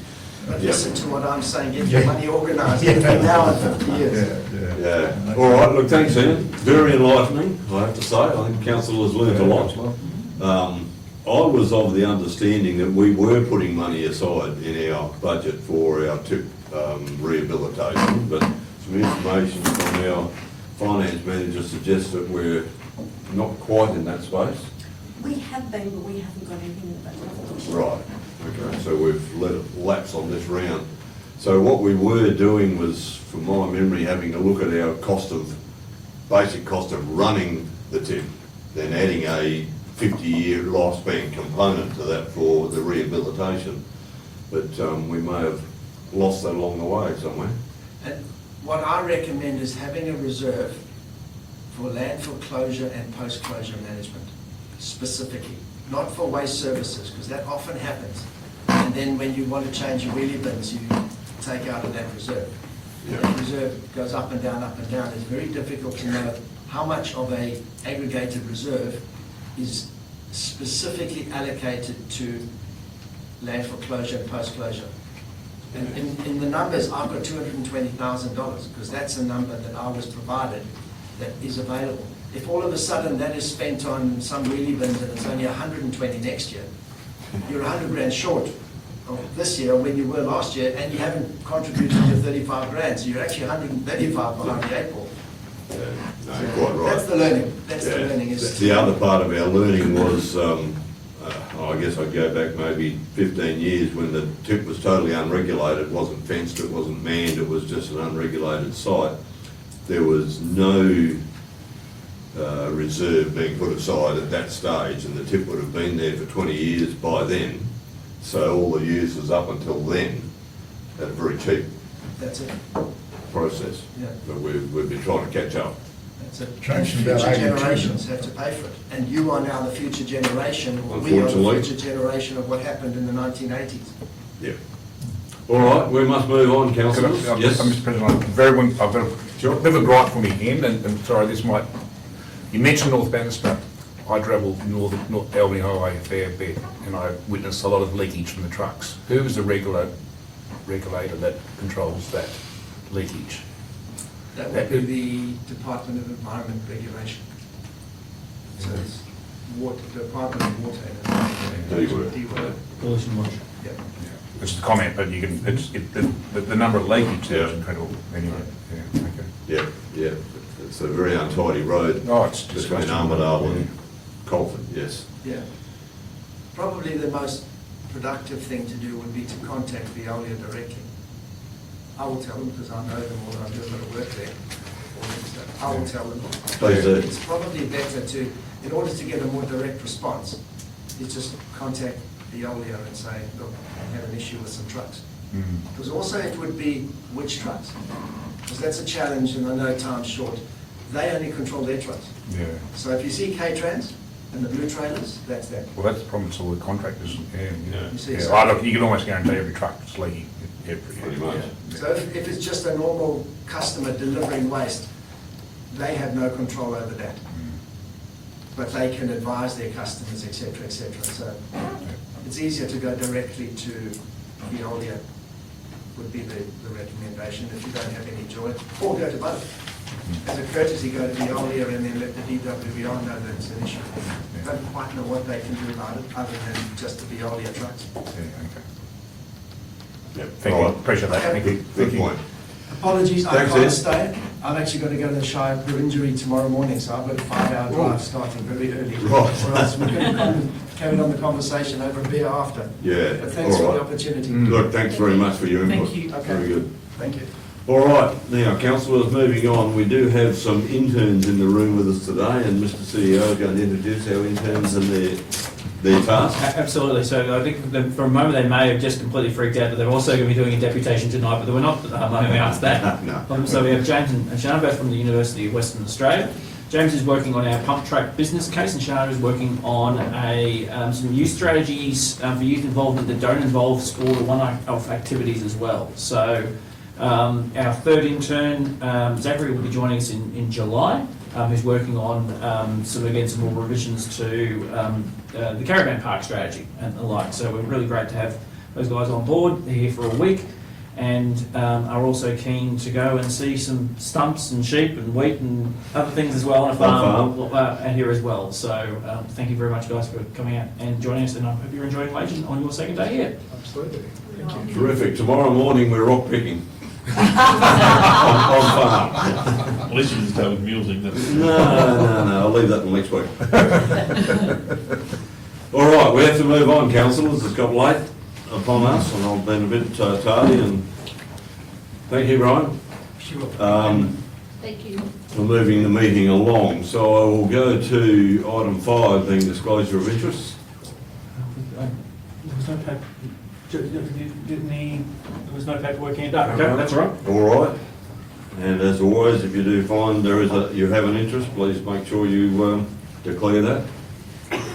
Item 6, minutes of the ordinary meeting of council held 26th of May, and it's a recommendation that the minutes be confirmed. Councillor Kilpatrick has moved. Do I have a seconder? Councillor Longmuir.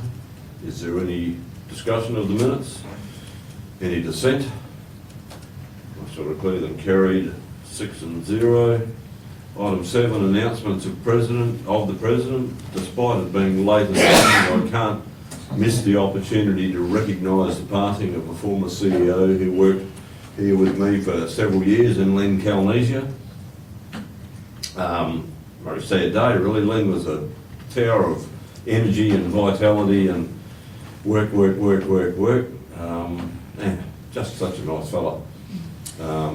So, yeah, really quite sad to hear that he's passed on, and we did note that in the Facebook and the wall press, and send some flowers appropriately, Mr. CEO. Yeah, and I noticed that some of our words were repeated in the Albany newspaper as well. Yeah.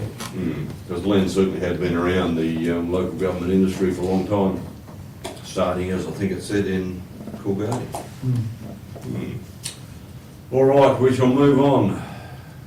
Item 8 and 8.1.1, monthly financial report. There's a recommendation that we receive report at the end of May. Thank you, Councillor Chilcott has moved, and seconded Councillor Kilpatrick. Manager of Finance, you've been sitting there very patiently and quietly. Is there anything you wish to add? No. Nothing to flesh out? Any questions from councillors? Kilpatrick? I will. Anything updates from last week, or updates from the budget workshop last week, or you don't have to say too much. Things don't Want work. to pin me on a number? No. It's, we're continuing to work on it. It is a work in progress. We're getting closer to the end of June. So once we do hit the end of June, we'll have a bit better idea. I'm assured we have one last creditor payment run this week, and then we'll establish how small the bear is. It won't turn into a ball again, but at the moment it's a little bear. Right, okay. Yes. It's just a little bear. A reasonable bear. Right. We did get notification today of our advance payments of our financial assistance grants. So that should hit our bank tomorrow or possibly the next day. It's in today. It's in there today, is it? Right, that's 3/4 of the estimated, am I right? Or half? It's about 80%, they say, of the pool, so we don't know what percentage Shire's got. Yeah, the email does indicate that it can be up to 84% of the general and up to 86% of the road, but... Up to. Yes, yeah. So that doesn't give you a budgetable final No. figure? It doesn't. I've done my own calculations, but I wouldn't want to put that, and we probably won't find out for another few weeks yet what the exact amount. Add to the quandary of our budget. Objects in the mirror may appear. The smaller or larger may appear. Could well be. All right. Answered your question? Yeah, I just wanted add too, I just want to compliment the manager of finance. The material variance tables is very complete and very good. A lot of work in that. So thank you, it's good. Right, so, any further questions, councillors? If not, we've received a move and a seconder. Is any dissent on the motion? Declare that carried, 6-0. Item 8.1.2 on page 49 is the schedule of payments for the month of May. Councillor prepared to move on that recommendation. Thank you. Councillor Kilpatrick has moved. Do I have a seconder? Councillor Longmuir. Any questions of the accounts? Any further? I will just note that Okay. there has, yes, that's right. You've caught me by surprise. There's been a slight change to the format of the report and the attachments for the list of accounts, so that more accurately reflects the regulations under the local government regulations. So it's been split into two. So the first attachment is payments made out of our municipal account, and the second attachment is for payments made by credit card and what they call a transaction card, which is credit cards, debit cards and purchasing cards. So currently we just have the credit cards and fuel cards are the only purchasing cards that we have. So they've been separated and put into two different attachments. Right. All right, thank you. Questions? If there are none, is there any dissent on the motion? That being the case, I'll put the motion. All those in favour? Against? It's carried absolutely. Okay, on page 56. Item 8.1.3 is CEO's activity report, and there's a recommendation that council notes the report. Thank you. Councillor Chilcott has moved. Seconder, Councillor O'Brien. CEO, anything you need to flesh out? No, we're happy to take any questions, of course. Okay, report having been read. Questions, councillors? You will note there, Councillor West, the Commonwealth Government House of Reps Standing Committee on Industry Innovation was the one that CEO and I attended with regards to tyre waste, tyre recycling. Oh, okay. We got the opportunity to put our 2 volts worth in about the mountain of tyres that are out there. And where to from here? Did you get $1 worth of reply? There's every chance they're going to regulate mandatory product stewardship, but my strong suggestion to them was, as Ian kind of indicated, they need to actually promote a recycling facility first. Otherwise, if you've got a product stewardship, you'll still have a mountain of the damn things and the money being paid for the product stewardship and still nowhere for them to go. Well, they're all getting buried at Minginyu. Not all. A lot maybe, but not all. There's still a lot being stockpiled around, wherever they are. So, anyway, we'll see how that plays out. My suspicion, Mr. CEO, is the other speakers, we had speakers from all over the country on a Teams meeting, and all the other speakers were just quite happy to just bureaucratically say we need to have a mandatory product stewardship charge. So you can look forward to your tyres going up in price to cover that in due course, I figure. Well, it's a frightfully expensive now to get rid of one. Certainly is, and it's going to get better, or worse. Anyway, that was certainly well worthwhile, I thought, Mr. CEO. We got our message across.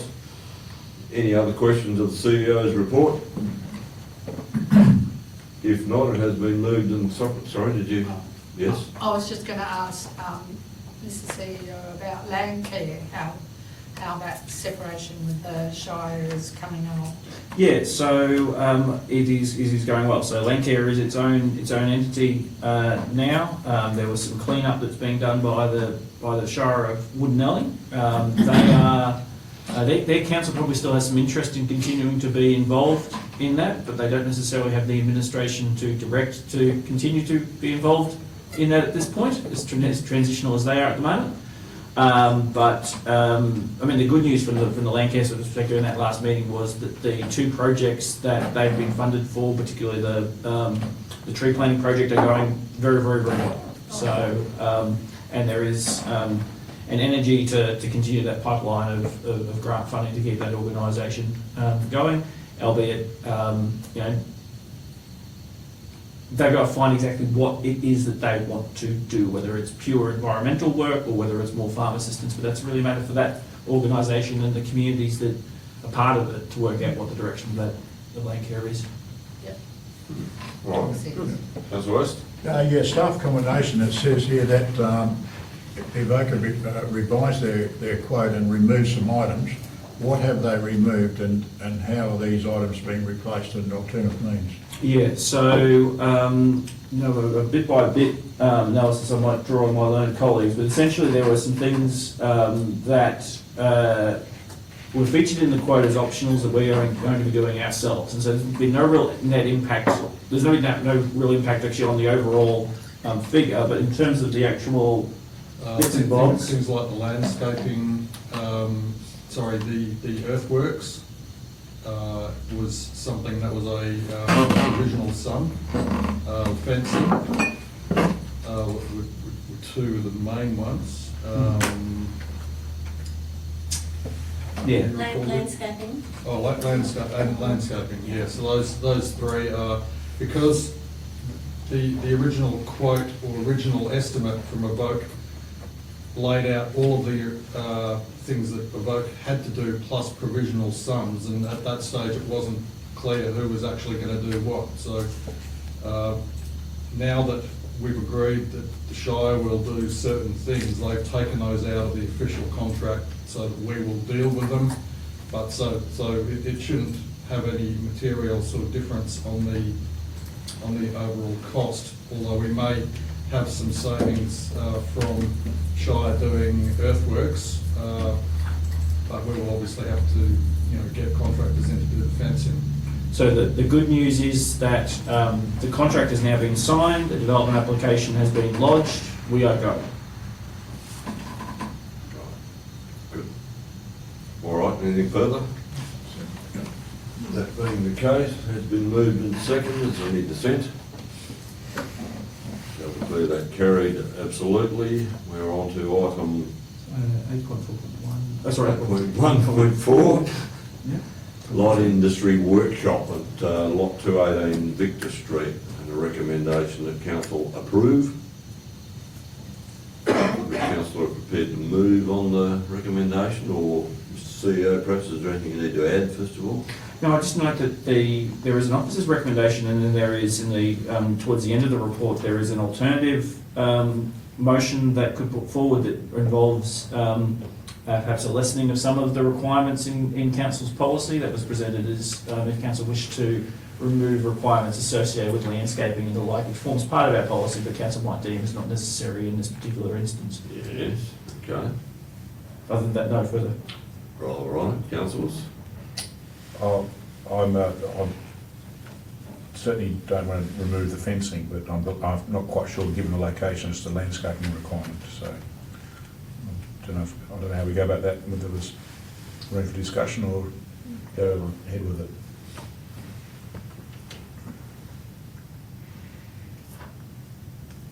You could just remove item 6 from the recommendation if that's what you wish to do. Well, I haven't quite worked it out whether it's suitable, so it's probably for discussion possibly. So I don't know how we go about this question.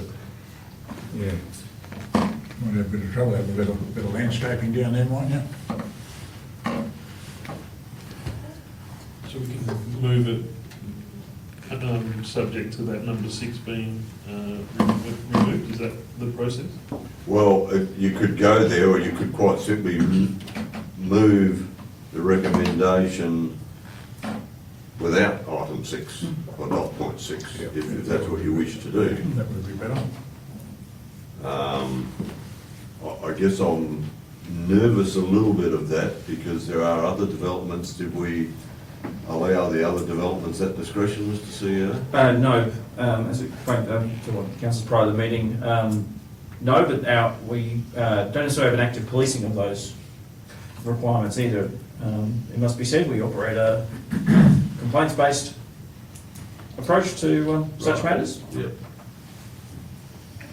Well, I'd like to see the removal of item 6 myself. Is that your motion, councillor West? Yep, that'll be my motion. I suspect what you would be saying is you move the recommendation without dot point 6. Yep. Okay. Do I have a seconder? Councillor Chilcott? Let's just put that text. Just put in strike. Quite simply delete that, yeah. Let's just go, just strike through one for the sake of the. Might be easier to delete. All right, councillors, you understand the motion? Is there any dissent on that motion? If not, I shall put the motion. All those in favour? Those against? Carried, 5-1.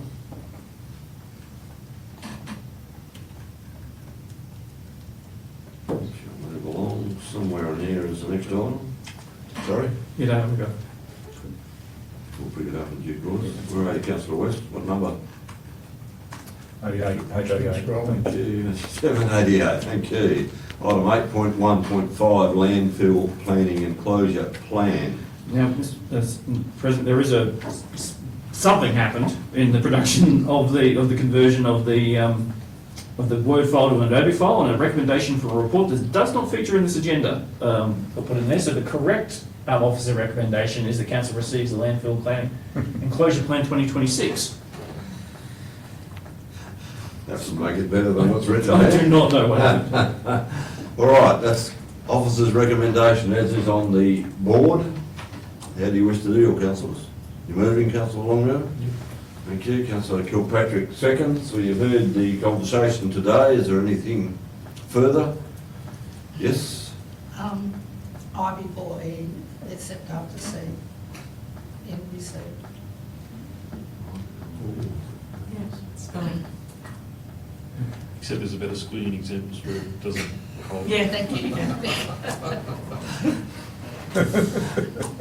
Right. I'll make it tough. Have you? I'm tough. Okay, that is now your motion, councillor Longo, as written.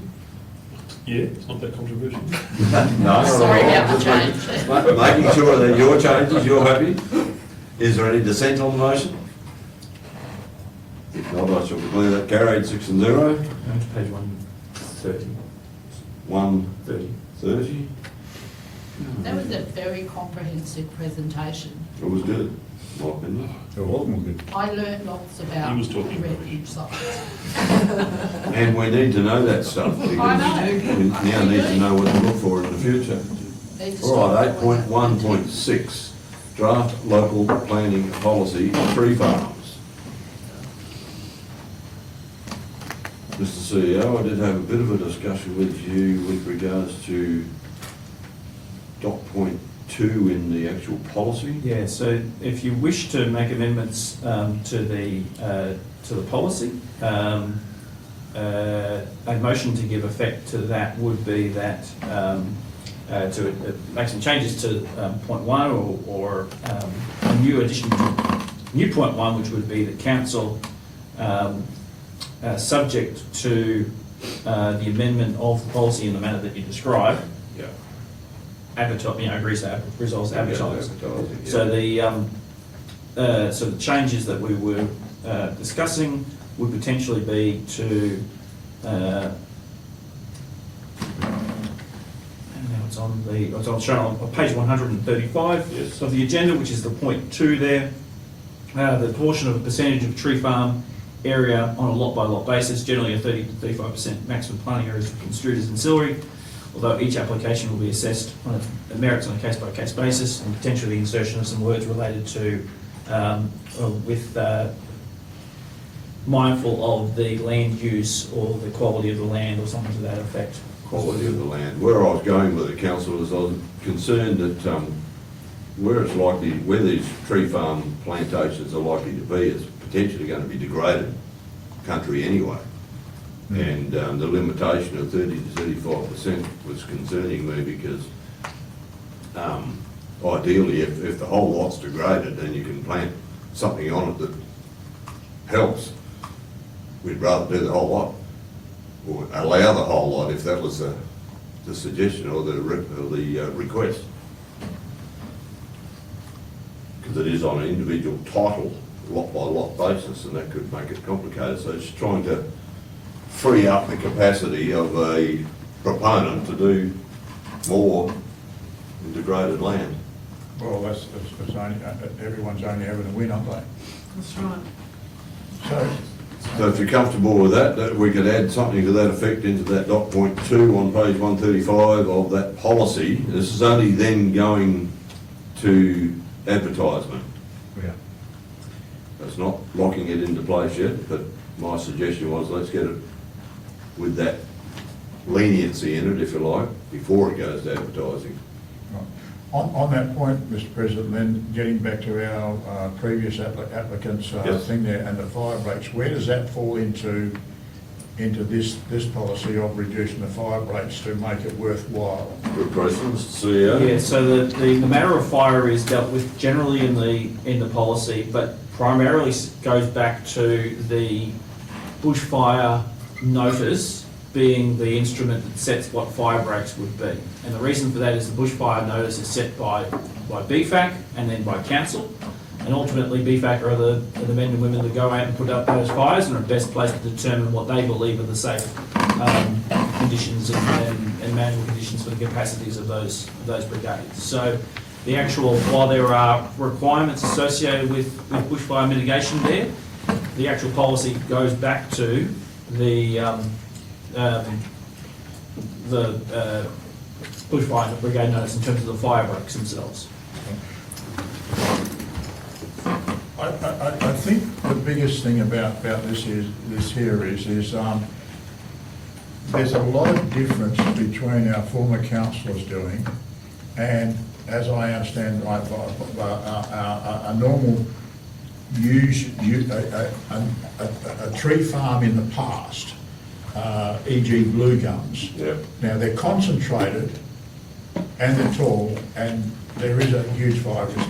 Whereas these former requests, these trees are only going to grow 2 metres and the coverage is only 20%. It's not going to be a huge fire thing there. So how does that? How do we get around that? How do we get around that point as differentiating for argument's sake, a blue gum on good country and trying to green these degraded areas? Degraded areas. Well, that's the basis of this policy essentially.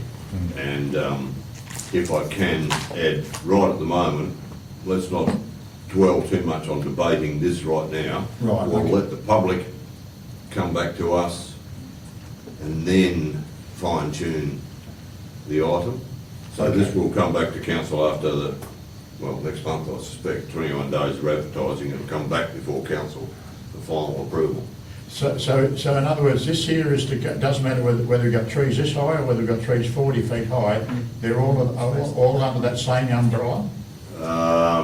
Or are you going to, in this policy, do you have a planting per square metre policy? No, Is that a better way of doing it or not? There's a discretion as to the structure of it, I suppose I would call it. There's discretion here within that so that the staff can view each item on its merits. Right. I think that's probably where we'd look at for that one. But look, it could well be, and you could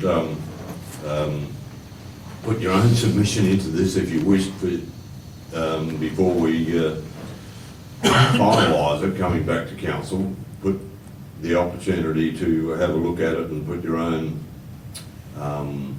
insights into how we might tidy up the policy or improve the policy. So, you know, as I said, I'd rather we didn't dwell on it tonight. Okay, that's fine. Get it out there, get it publicly out there and let the proponents have a look at it. And they may well come back to us and say that looks good or not. So having said that, Mr. CEO, you've added some... So I've just suggested that council change point 1 there. Subject to the amendment of the draft policy in point 2 of the ancillary considerations includes the word considers the quality and use of the land. So, All right. Okay, councillors? Yeah, I'm with that. You prepared to move on Yeah, that, yeah. councillor Kilpatrick? Councillor Chilcott, second? All right, that being the case, and as I said, this is a draft policy to go out to advertisement. That's correct, and depending on the timing of it, we may actually hold off returning it to council until the BFAC as well. But I wanted to have an adopted Yeah. draft policy at least in our pocket to take to BFAC Okay. in October. That'd be All good. right, that being the case, is there any dissent on the motion? I will declare that carried 7-0, sorry, 6-0. 138. On page 138, item 8.1.7, tender for electric vehicle charging station in the town square. Now, Mr. CEO, we started going and seeking some interest and decide that we need to actually go through a tender process? Yeah, potentially. So one of our colleagues in another local government directed us to a company that provides EV charging stations at no cost to the local government. They provided us a draft agreement. It involves a 7-year agreement on the use of land.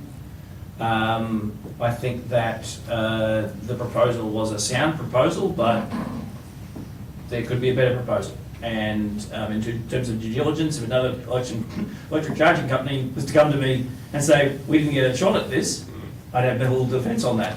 So I think we should go to market and see whether there is anybody else who has a better deal. Yep. All right, thank you. So, so where is this site? At the old library, at the parking. Those Town Square. Those two parking bays where it initially was going to be? Yeah, Okay. yeah. Town Square, that's the word. Thank you. All right, recommendations there, councillors? Councillor Chilcott's moving, do I have a seconder? Councillor Longmuir? Any further questions? Yes? Just quick. It might be commercially confidential, but would it be really interesting as part of the tender process to request information about the usage of that, of the charging station? Is that something that would potentially be? That we would ask that they would provide information about Well, the just extent of key use. metrics as to usage and number of times charged and that. I don't know if that was, anyway, it may not be something they want to willingly hand out. Well, so there were two models that the entity proposed. One of the models was that we would actually invoice them the electricity. So if we were doing that, then we would actually have a clear impasse. They and probably us both also consider that to be a little bit more administratively complicated. But certainly because the electricity is coming through our meters, that there's a way to, I think it would be some level of reporting about usage rate would be a reasonable expectation. Okay. So, Councillor West? Mark, so is there enough power there? I don't know. Okay. And one of the important considerations in this process is actually having the proponents that know about electric charging come and inspect the site and definitively say, yes, our chargers can actually operate here, or no, they can't, or yes, they can if we do these upgrades. So even the entity that made that proposal has yet to actually visit the site to confirm that they can have a charger. Because I think that was the initial issue, wasn't it? Mm-hmm. Yeah, and there's only one electrical installation which includes the digital sign, am I correct, or is there two different electrical installations? I think is it like a Bowser one out each side? These things would do, yes. Yeah. Yes, but I'm just trying to work out, because the digital sign drags a bit of electricity as well. If it's all going to come out of the one transformer, one connection, there may not be the power capacity, but anyway. Yeah, certainly ideally The we'd like tender, to, we'll work it out. we'd like to have the electric sign and a vehicle charging at the same time with the electric. Come on, that's for everything. Sure. Anyway, we have a recommendation there. Don't think I've taken at this stage. Yes, I have. Councillor Chilcott, Councillor Longmill moved and seconded. Is there anything further? Any dissent on the motion? I'll declare that carried 6-0. We shall move along, one more along the same vein, or similar at least, 8.1.8, cemetery master plans. CEO, you have to explain the genesis of this? Yeah, there's been a couple of things involving the cemetery. Obviously, as a community facility that, in my experience since I've been in the Shire, has been a little bit outside our mind, and there's been sort of a confluence of things associated with a community member that's been really interested in organising a community-funded, community-delivered toilet. There's been some feedback about the way in which motor vehicles access the facility in terms of the movement of the hearses and the like, and some parking considerations. And then we've had some more recent feedback regarding the new niche wall. And the confluence of all those sort of things, frankly, has made me think that we need to have a cemetery master plan. It's an important facility. It's a very, very culturally significant facility. It's not one that certainly myself has a great deal of knowledge or expertise in. It's one that I think we can benefit from some external expertise on, and particularly garner the community input, because there are various opinions about what is appropriate and what is good, and I certainly don't want to be telling the community how this cemetery should look and feel and do all those things. So we're seeking probably there's some immediate works occurring for each of those three things that I'm talking about. We'll mention as things associated with this that we're going to ensure are done well, but I think in the longer term, the cemetery master plan is probably a wise activity to undertake. All right, councillors, are you moving, Councillor West? All right, thank you. Councillor West has moved on the recommendation. Councillor O'Brien seconds. Anything further, councillors? Yes. Just a question with Sure. with a master advisory group. The process here it's issuing an expression of interest. Where would you think that the terms of reference of that group would be sort of generated? Is that after the expression of interest, or is that something we probably need to get done before we ask for interest? Yeah, I think the terms of reference are essentially to flesh out the master plan, and then we'll be advertising the expression of interest as such. Council would ultimately determine the membership of it, and it would be in a probably in a parallel process to us running an EOI for someone to conduct a cemetery master plan. Yeah. So there will be multiple reports about this as we move through it on this one here, because of the nature of the exercise. I also, frankly, don't know what consultant would perform a cemetery master plan for us yet. But yeah, early days.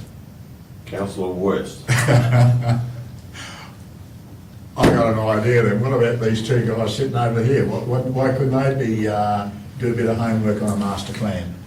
Because he's doing his pump track and Shania is doing his program. Okay, then what I'm saying is the avenue of resources then.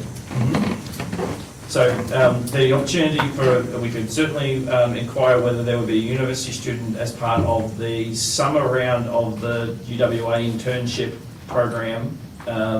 They could do so, but I believe that a more fulsome community guided process will require additional meetings and discussions and deliberations, given the real strong community viewpoints about the cemetery that I've experienced in the last fortnight or so. Yeah. Look, I agree with you too there.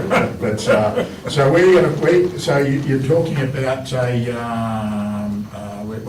where am I looking at? Where are you going to get this professional from? I don't know yet. Okay.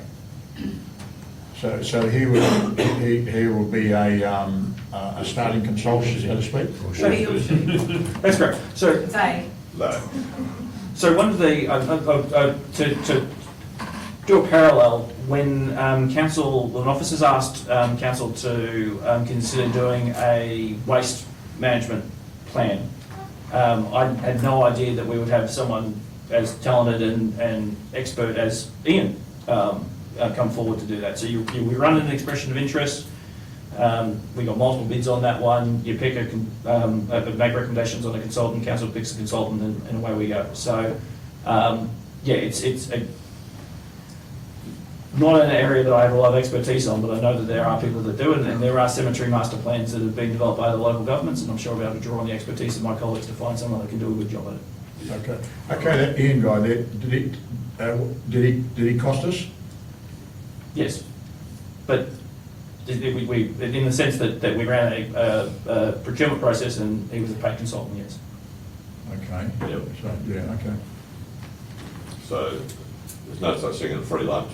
No, well, like, yeah, so I didn't, yeah, okay, then I didn't know what part of Sure. it, yeah. All right, if we can move on then, that is a motion moved by yourself and seconded by councillor O'Brien. Is there any dissent on the motion?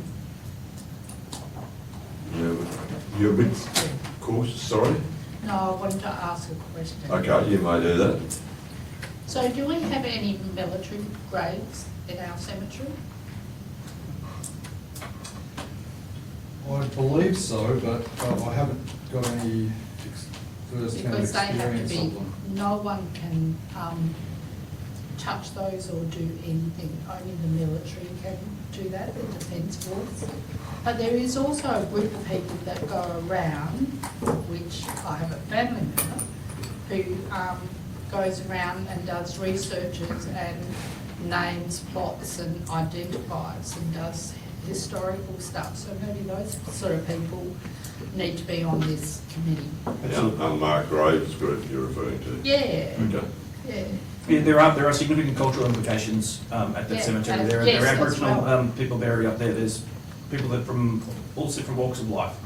There's Yeah. There's a vast area up there of unmarked graves. Oh, wow. It's a vast area because it was an area determined as paupers' graves back in the olden days, if you like. Yeah. And incorporated in that, for those who don't understand this, incorporated in that is stillbirths. So I have an auntie there, in actual fact, which I discovered a couple of years ago. She was stillborn, it's like 1927 approximately, but it's a big area and it's unmarked. So you're right. There was a move a few years ago, some councillors might remember. Sorry? It got messy. It got very messy to actually try and recognise the site. And Megan Henry was doing that, if you can recall that, Councillor West. And it was disputed and not happened. But that needs to form part of the plan, really, is recognising that site in some form or another. And get these type of people in that can do that historical searching Yep. and et Quite cetera. right. And I think most of that is actually recorded, but it's just not marked. So it's probably not that difficult, but anyway, it's quite a task, potentially. Yeah, I think part of this exercise is getting council's permission for us to actually invest some time and resource into it, and we'll identify exactly what we're trying to do. Quite right. All right, anything further? Yeah, on that point there is, Yes.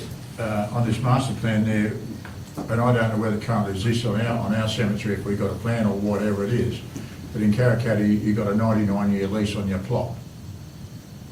And then it's dug up, another one's put in there for the next 99 years. Is that such a case here? We'll find that I'm out. only asking the question, and should this be investigating the master plan? I'm really glad these questions didn't come in my interview many years ago, because my knowledge of the cemetery and management of cemeteries is not as great as perhaps council's expectations should be of such things. I would suggest not, because we have expanded the cemetery twice in my time of having sat in this forum, And I guess that's part of the plan there, provisions to expand again, yeah. potentially. So we don't have to enforce that 99 years. Okay.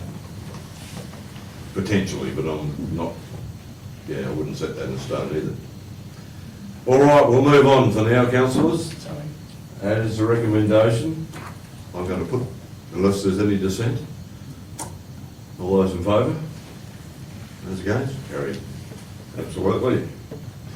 Page 144. Page 144. Okay, there's consideration, or at least adoption of the community, the strategic community plan. Mr. CEO, we have received a couple of inputs to this. That's correct. There's been 2 submissions received. Which is good. And a slight adjustment to the document as a result of that. Slight. Anything further you wish to No, add? thank you.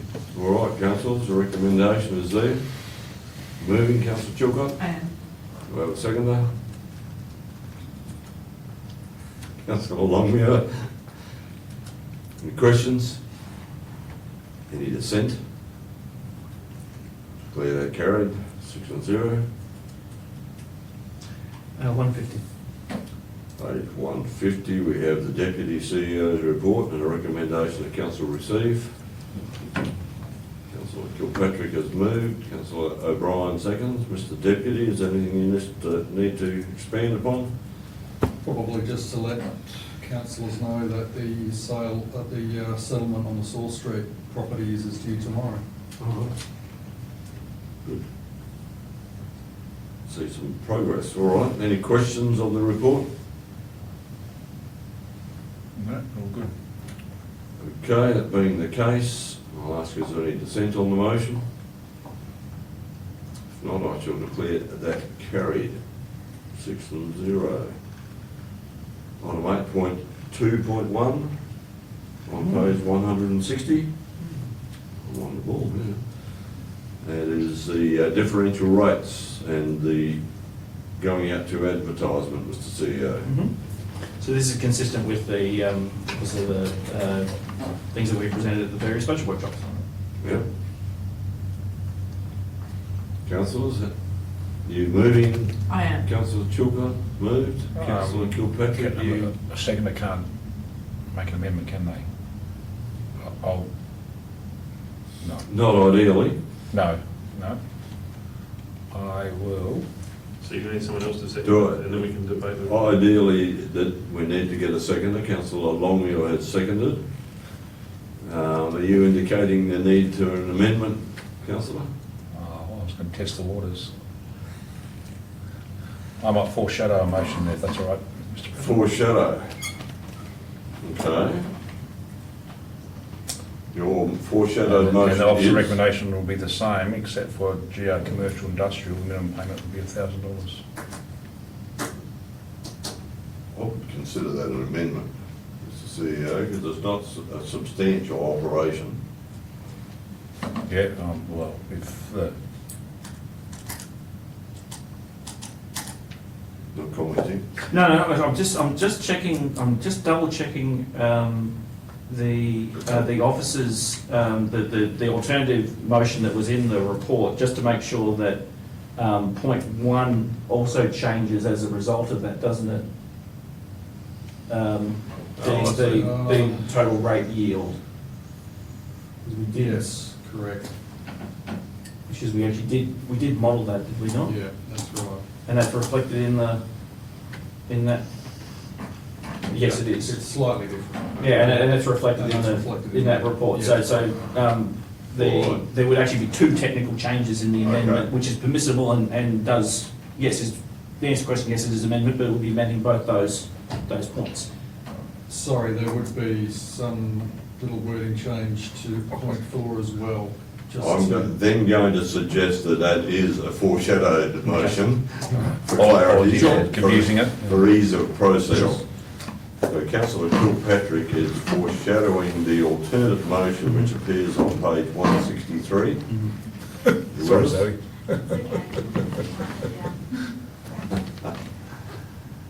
All right, as opposed to the original motion, the original officer's recommendation from, So what's the motion going to read then?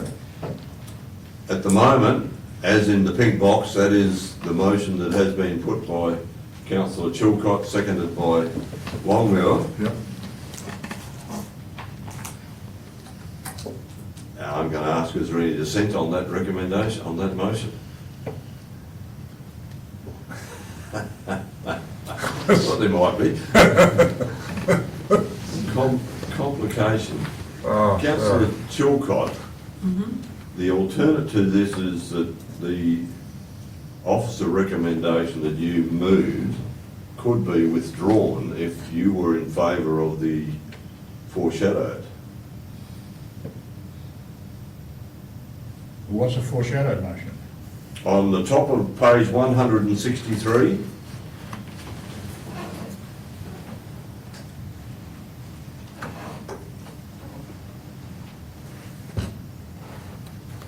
And fundamentally, the difference being in that box that you see there before you, Councillor West, From 900 to 1,000? yes. That's the fundamental difference. Holy shit. No, Well, I'm not voting for that one, I know that much. okay.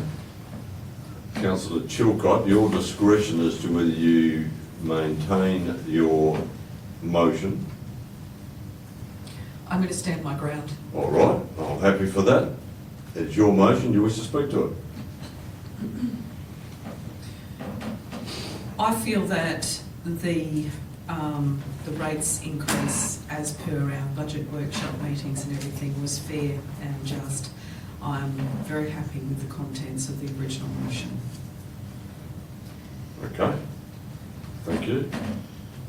Councillor Wongmia? No, I only seconded it because I thought we were going to progress to debating it, but, so no, I don't. Well, I don't have anything to support the existing, the motion that I've seconded.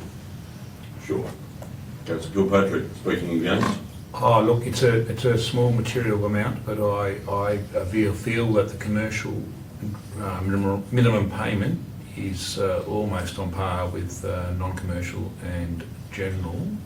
And given the land shortage that was discussed and the land banking potentially is the word I've used, it provides some slight more incentive to do something that happened to those properties. So we're still well within our limit of how much we can update. We can charge for those blocks. So it's just a number that sits to me and sits like a good spot to be. Right, okay. Speakers for the motion? Councillor West? Which one? This motion? Yes. Oh, yes, you know, I'll speak for this one. Language, Councillor West. You are being recorded. Yeah, I'm Keep sorry in about mind. that there, but look. Speaking in favour of the motion? Yeah, absolutely, I'm in favour of the motion. I'll tell you why. And that is because last year we copped a 15% increase, and now you want to give us another 13% increase. That 30% increase in 2 years, and I don't think that's very fair. Absolutely not fair. I think you're what's the word? You're pointing the finger at a handful of people to gain a handful of dollars, and I don't think this is right, and this is certainly not the way that the Wage and Shire Council is renowned for. A 30% increase, I don't think that's absolutely not fair at all. Okay, thank you. Speakers, that was for the motion. Speakers against?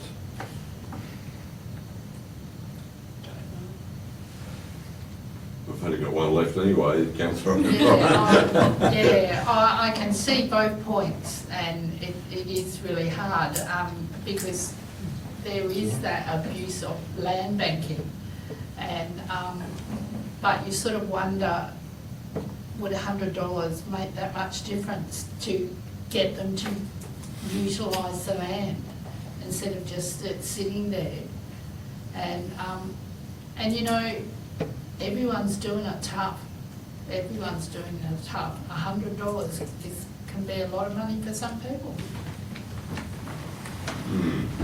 All right. Closing, Councillor Chilcott? I have nothing further to add. Right. Councillor West, you have spoken. Yeah, Mr. President, could I call for a suspending of standing orders for a moment, please? You can. I have my reason. You can. You'll need to get the support of council to do that. Yeah, yeah. So that's a hang on. Yeah. Procedural motion to suspend standing orders is your motion. Yeah. Okay? Because Okay, hold. I'm going to ask for a seconder. Fine if you don't, I don't care. I just want clarity on a point, that's all. Okay? I'm not seeing a seconder, so that motion is going to lapse. Right, that's fine. Councillor West? Your clarification, I'm not allowing further debate. No, I just want a bit of clarification. Okay. And that's why and I'm asking for opinion, and otherwise I'll declare, but because I have an interest in this, and it could be fine, I should be declaring a financial interest. Would that be clear because I own a block of land? I will be very emphatic about this. There are clear exemptions in the Local Government Act for declaring interest related to the setting of rates. No, So I don't have to declare? no. Okay, thank you. That's all I wanted to know. Sure. Yeah. Good point. All right, councillors, you've heard the vote. Challenging and interesting one. I'm going to put it to the vote. All those in favour of the motion as is on the board? Those against? So the motion is lost. All right. That being the case, Councillor Kilpatrick's foreshadowed motion, do you wish to move formally? Thank you. Do I have a seconder? This time I'm Thank you. Councillor Longmuir has seconded. Once again, the motion essentially, Councillor West, is on the top of page 163.